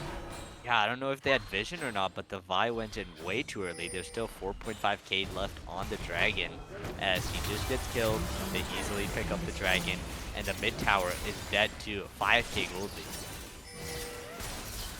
There's not really much the Wizards can look to do at this point. They're struggling in this game, and they don't really have the greatest scaling composition, right? Compared to, champions like the Xayah, like the Jax, there's no real way for the Wizards to come through unless they find the Xayah or the Jax. Mainly the Xayah at this point, because Adjust does a lot of burst damage, but can be taken down with their TPS. They do have the ways to just one-shot his Silence when he doesn't have that stopwatch, but... even him, like, he's building a Zhonya's, right? He does have a It's gonna be Zhonya's. hard to take down. Morgana's got a Zhonya's as well. Who can he even look at? This Vi is stat. She cannot do anything in this game. No. But I feel like It this is Nautilus so is even rough. worse with not against these stats. Mm-hmm. And they're going right onto Jack, who's forced Oh, to flash no. out. And that's not what you want to see. He doesn't want 8 deaths. He doesn't want it. No, he doesn't want to die again. He's 1-7. No, but he does Sad. have the even shroud. I honestly, like, at that point, do you even flash defensively? I feel like you gotta save I think it you for just the die. next pick. Yeah, You have to get a engage. You have to look for a play. exactly. And honestly, could it even get better? They were all in a bush. Xayah walked straight into them without anyone around her, but they still could not kill her. The CC chain, like, I feel like they do have enough CC to chain it, but they did not do it properly, and Xayah had a moment to ulti, right? And all he needs is that one little millisecond. She's spamming R, and if she does, then she's fine. They still couldn't kill her, so how are they gonna be able to manage that again? That was their miracle, and like a shooting star, you see it for a second and it's gone, and they weren't able to capitalize on it. Yeah, and they're clearing out the top river, looking for that blue buff. Nitro does get it. Oh, They're looking. Nautilus ult said no way. Okay. that doesn't work. Look at Adjust, he's looking, but they do land a hook there. Encore's only going to land on the one. The TP's coming through. They just don't have the damage. Adjust will be able to zone use in time. LGA doesn't do any damage, but they do find one. Adjust will go down, but they lose their support in turn. Dax is next on the menu, will fall. One more auto will do so, as Xayah will find one from downtown. Geyser jumping forward. Doesn't really need to do all that much, as they've already taken down the jungler. Yep. Should just be a Baron. Dead. And Nautilus ulting the Sejuani is not what you really want to do. As there's no Nautilus ult, they look right in. They are able to get Adjust, but the jungler ends up going down, which means Oh, free Baron. LGA, no. Look at fallback. Not even afraid at all. Just walking forward. He's 8-0. Melee. There's nothing we can do to him. They do get the dragon here. Naughty Prince so unbelievably low here, but flash forward. Xayah stays alive and doesn't even care that the Yone is just free hitting her, but actually falls. LGA will find the kill. Oh my god. Yone gets the kill. Gets a 700 gold shutdown on it, but they get the Baron. Melee may be in a bit of trouble here, forced to flash out. Yeah, at least they get the bounty, It's not the worst, but I fear it may be too little too late at this point. But it will help Yone get to that 2-item power spike, right? It'll get him to that Infinity Edge quicker, which I feel like maybe if he gets it. Nah, like You should have enough gold for it, right? Yeah, if he does get it in this back, maybe, but we'll have to see. The Dragon's coming up in a bit more than a minute here, so it'll just be, if he's able to get it for this back, it'll be huge for this next There it dragon, is. right? There it is. That is huge for the side of Wizards. They've got the Yone on 2 items. They've got everything. Xayah has no sums for this next fight, right? They've got to look on her, try and kill her before she's able to get away. If they can do that, then it's possible. That it's possible Xayah's to on actually- 3 items. Yeah, they just have to lock her down and kill her before she can attack. If she gets to attack, they lose the fight. It's over. Yeah, it doesn't matter if she can have 6 items right now. The fight won't change. Yeah, not really much they can really do, and they could look on Jack, but they're not going to do so. They're just going to, recognize that, let them get a little bit of vision, and we can just take it out. Very, very Yeah, quickly. but They're look gonna at do them. so. It's so win point, so Jax gives away his top tower, just moves down to make sure that they are first, right? Be first to the fight, make sure you have good formation and positioning so your carries don't get caught out. Well, Cassante trying to get that tower before he comes in, but that means 4v5, you can't really walk up. This river is the Spartan territory right now. And when you're in a position like this, you usually want to play it from the bot side of the river, but Jack might be caught out here. Lands a good ultimate. They find an Encore onto 2, but Melly has found the flank. Can he look for Xayah? Trying to push him into the team, but the Featherstorm comes out and should just instantly one-shot the pullback, but Geyser finds LJ in the back as well. It's going to be a 2 for nothing. 3 for nothing in favor of the Spartans, and they find a beautiful ultimate as well. The Glacial Person takes out Prince. And oh, Dax, no, my friend, as Dax goes down, it's a clean ace for the Spartans, and the Dragon's gonna go down as well. Yeah, they're gonna crack. all the way into their base now. The next wave is coming in soon. They've got Baron buff, so this should be at least the inhib going down here while Jax finishes off the dragon, gives them Infernal Soul. They are just looking in such a great position in this fight. But yeah, that engagement is not it. Nautilus is in there by himself. Vi is kind of near, but where's the damage, right? Where is the damage that's going to kill the Xayah? The Cassante was not it, as they end up losing the fight. And Spartans, they are about in position to win this game and try and get into that last playoff spot. 3 minutes left here on this Baron before it spawns up again, and that should just be the game-ending push. Yeah, exactly, but they're keeping that tempo up, you know? They're going for that top inner tower, which isn't too hard to get. Looks like they will be taking it back while Morgana's trying to push herself. I don't think she should. There you go. There we go. Able to get that one up here, but they're on the recess. They're spending their gold, and they're in such a great position. LGA looking for the player onto Ultra here. Jack is waiting in the wings as well. We'll be able to find the CC, but LGA goes back so far. Doesn't really have a way to catch up. Yeah, he has to go back to his soul, so Morgana does end up going back out. And yeah, like you said, Baron's in 2 minutes. We'll see if they just play it safe and wait for that to end out this game. Jax, he's gonna try and look for another fight now, isn't he? Oh no. Melly maybe in a lot of trouble. Thunder's already up. Blade of the Rune King is available as well here, and Melly just doesn't really do enough damage to out sustain, and Geyser doesn't really care, unperturbed. But good knockouts from Melly, but it's just not enough. The Soul doing so much work in these fights as Geyser takes the solo bolo. Yeah, that's what's supposed to happen in the Jax and Cassante matchup. Now that Jax has a couple of items, it's really hard for Cassante to do anything to him, really. And he was able to get to that because Cassante, he did well. He got a good lead, right? But he just left lane for, like, at least more than a minute and just let Jax get his entire tower. And because of that, he's back in the game. He's able to 1v1 the top laner. And look at the other side of the map. Oh, yeah, there's a 10-1 Xayah. Yeah, it's a little rough there. And, you know, like you said, leaving Jax with a tower alone is one of the worst things you can do. He does so much tower damage, and Jack just struggling here on this Nautilus, not really finding these miracle engages here. And look at Xayah, unafraid, just walking past the tier 2, knowing the enemy team cannot respond. It's sad as a Vi when the ADC runs towards you to auto-attack you, you know? Like, it's pretty sad. That is not what you want to see here, as the inhib should be respawning in just a second here for the Wizards, so a moment of respite for them. But yeah, that's the bot inner gone. Top inner is next on the table. The Baron is right next to it. So they'll be looking for it, as this is crunch time for the Wizards, you know? You need to get some miracle play going. Try and get to the Baron before them at least. Try and look for a pick, but nope. Spartans are ahead of them in tempo, and they're going to be looking for that Baron straight away. And they are on the map ready to do so. We already see them clearing out this vision, getting their wards down of their own as well. So this should just be a nice Baron here. As Melly maybe walking into a little bit of a trap. They're looking. For a flank, maybe, but Sejuani's ahead of the dashing forward, finds the knocker. One more auto will find the stun, and Geyser should have the Counter-Strike available, is going to find it. But not going to look too much more. They do chunk out their Cassante, at the very least. Yeah, the map is pretty blind for the Wizards here in the river, though. They'll not know when the Baron's being started. They got one blue trinket spotted out, and that's kind of it. But how did they walk in? They're starting it up. They do have a lot of DPS, but Xayah hasn't really started hitting it yet with Geyser. Putting out some DPS numbers, 10k left. And Dax, they're looking for a Just here. They use the Smite, they use that ultimate as well. The Cease and Desist has already been used. The Baron goes down, but a Just is running for hills, trying to get out to safety. A good stopwatch will stop the Fate Sealed from finding the knockup. But what just happened? That interaction was the weirdest thing in the world, as a Just cannot find the knockup, cannot find anything, but E-Boy in a little bit of trouble. Fallback just flashes forward over the wall, unafraid of anything. As this fight is a mess, but it does not matter, as the Spartans are so far ahead, just charging forward.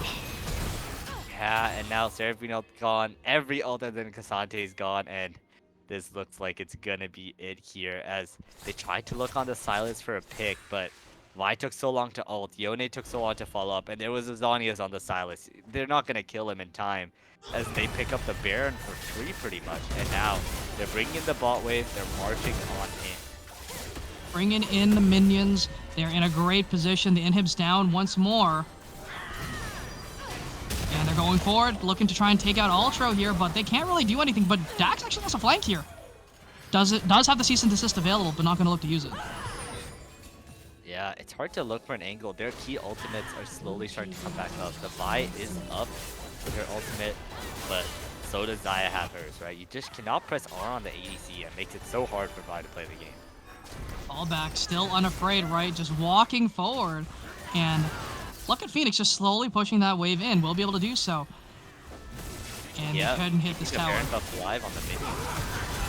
Phoenix in a little bit of trouble here, but Adjust finds a great charm onto 3. But they don't really have the damage. Phoenix can use that stopwatch to buy some space, and they're jumping right onto Melly, who's dove into the backline, trying to pull 1 out to safety, but cannot do so. Charm lands onto 2 from Seraphine, a return encore. They're trying to take out anyone they can, but it's a killing spree. Silas goes down as well, though, but the carries are alive. Geyser and Fallback are still up and hitting, but Geyser may go down to a minion auto. No. Will finally fall. The auto lands true, but it's Ultra and Fallback versus the world. 2v2. Yeah, 3v3, which was honestly pretty good for the Wizards, but we'll see if they end up going Fallback in a little bit of trouble here. Ultra taking a lot of damage. Soul Shackle's going to do absolutely nothing here. As Fallback trying to hit this tower. 2 siege minions wailing away, just taking out the defenses of this Nexus. Yeah, Elder's up in 10. We'll see if they keep going, try and risk it. Vi's up in 10 seconds, and Xayah does have her ult, but the team is not really with her right now.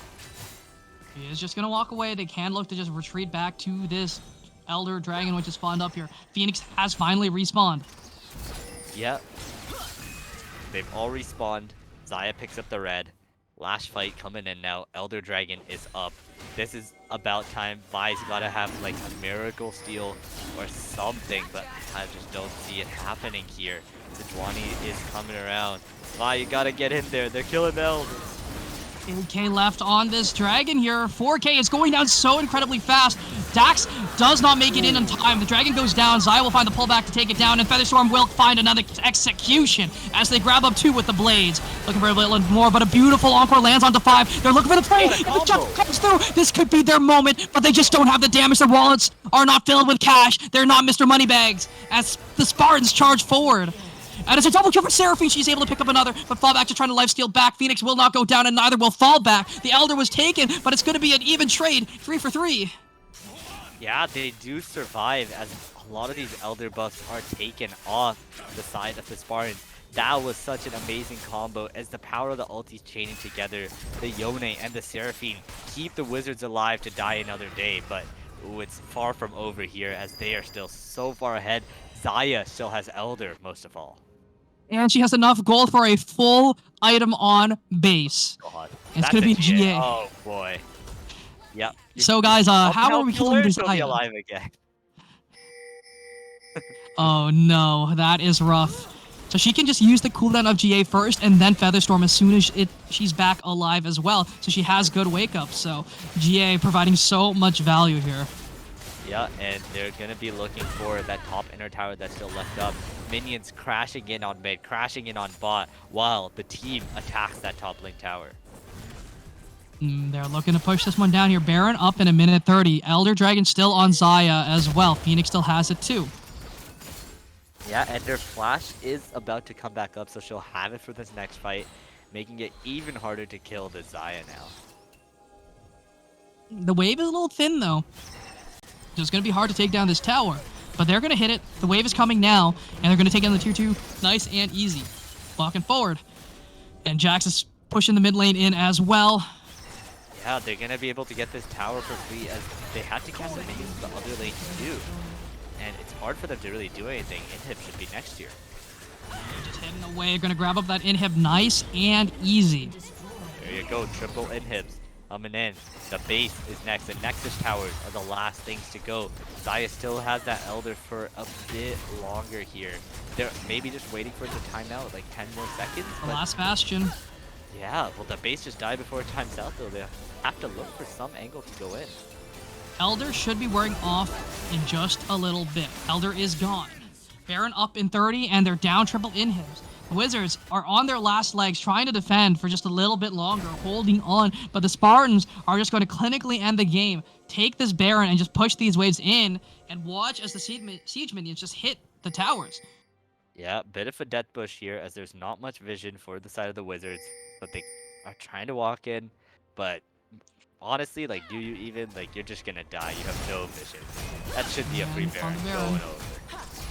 It's going down so fast. It's only Jackson falling on it as well, or fallback as well. And it goes down very, very quickly. The Baron is instantly taken down. And now they're going to look to base, spend their money, probably in the game. Yep, being extremely cautious here. Honestly, the game maybe should have been over by now, but they're going to leave nothing to chance. They're going to get their backs off. Final backs before this, maybe get some elixirs in them, and look to storm down this base with a Baron buff and triple inhibs down. They're just walking up. They don't really have much to worry about. They can push down these waves nice and easy. Get some more gold in the back pockets. Whatever, doesn't really matter. They're up 12,000 gold. The gold differential has closed in a little bit, but their breakpoints are a lot better considering where they are. Yeah, and Sejuani, she's not going to die to the Seraphim. She's on 3 Negatron clicks. And the Yone also doesn't really provide all that much anymore. The Sejuani is so unbelievably tanky. Frozen Heart, triple Negatron Cloak. She is never dying. Yep, and taking down these inhibitors here. They gotta look. Flash forward. They're looking for fallback. Cease and desist was not used though. Anchor doesn't land. Anchor does not land. Encore has been grabbed up here by a Just though. Could look for a play Phoenix dashing forward. They're playing this one slow and steady. They have their carries. They're just pushing in these waves. Siege minions are going to be doing a lot of work here on these Nexus towers. Yeah, and waves are not synced yet. Are next. They're being cautious. Encore lands onto 2, but the Encore from return lands as well, but it's going to be Ultra who goes down first. But it does not matter, Zaya is still alive, still strong, still hitting, not taken down by anything, unafraid. The feathers are flying, but Cassante tries to buy some time. Geyser does not get pushed, does get pushed onto the fountain, should go down. They find one, but their towers are falling. The Nexus is exposed, and it's Melly and LGA versus the world has fallen, or Fallback still has that GA available, and LGA can't even find a Just, as the Nexus is next on the menu. Melly trying to stay alive, trying to do something here. Will find a pullback here, but they cannot do anything more as the Nexus falls down. Spartans take the game as they were extremely cautious, but they finished it out clean. They get the Elder, they get the Barons, they took all the objectives on the map and finally finished it off. The Wizards tried to hold them back for 37 minutes, but they finally fell to the Spartans, who won their last game here, and we'll see if that helps them be able to take that last spot for playoffs here. Hopefully it will. Ooh, it's going to be a scary battle here, but the Spartans come out on top.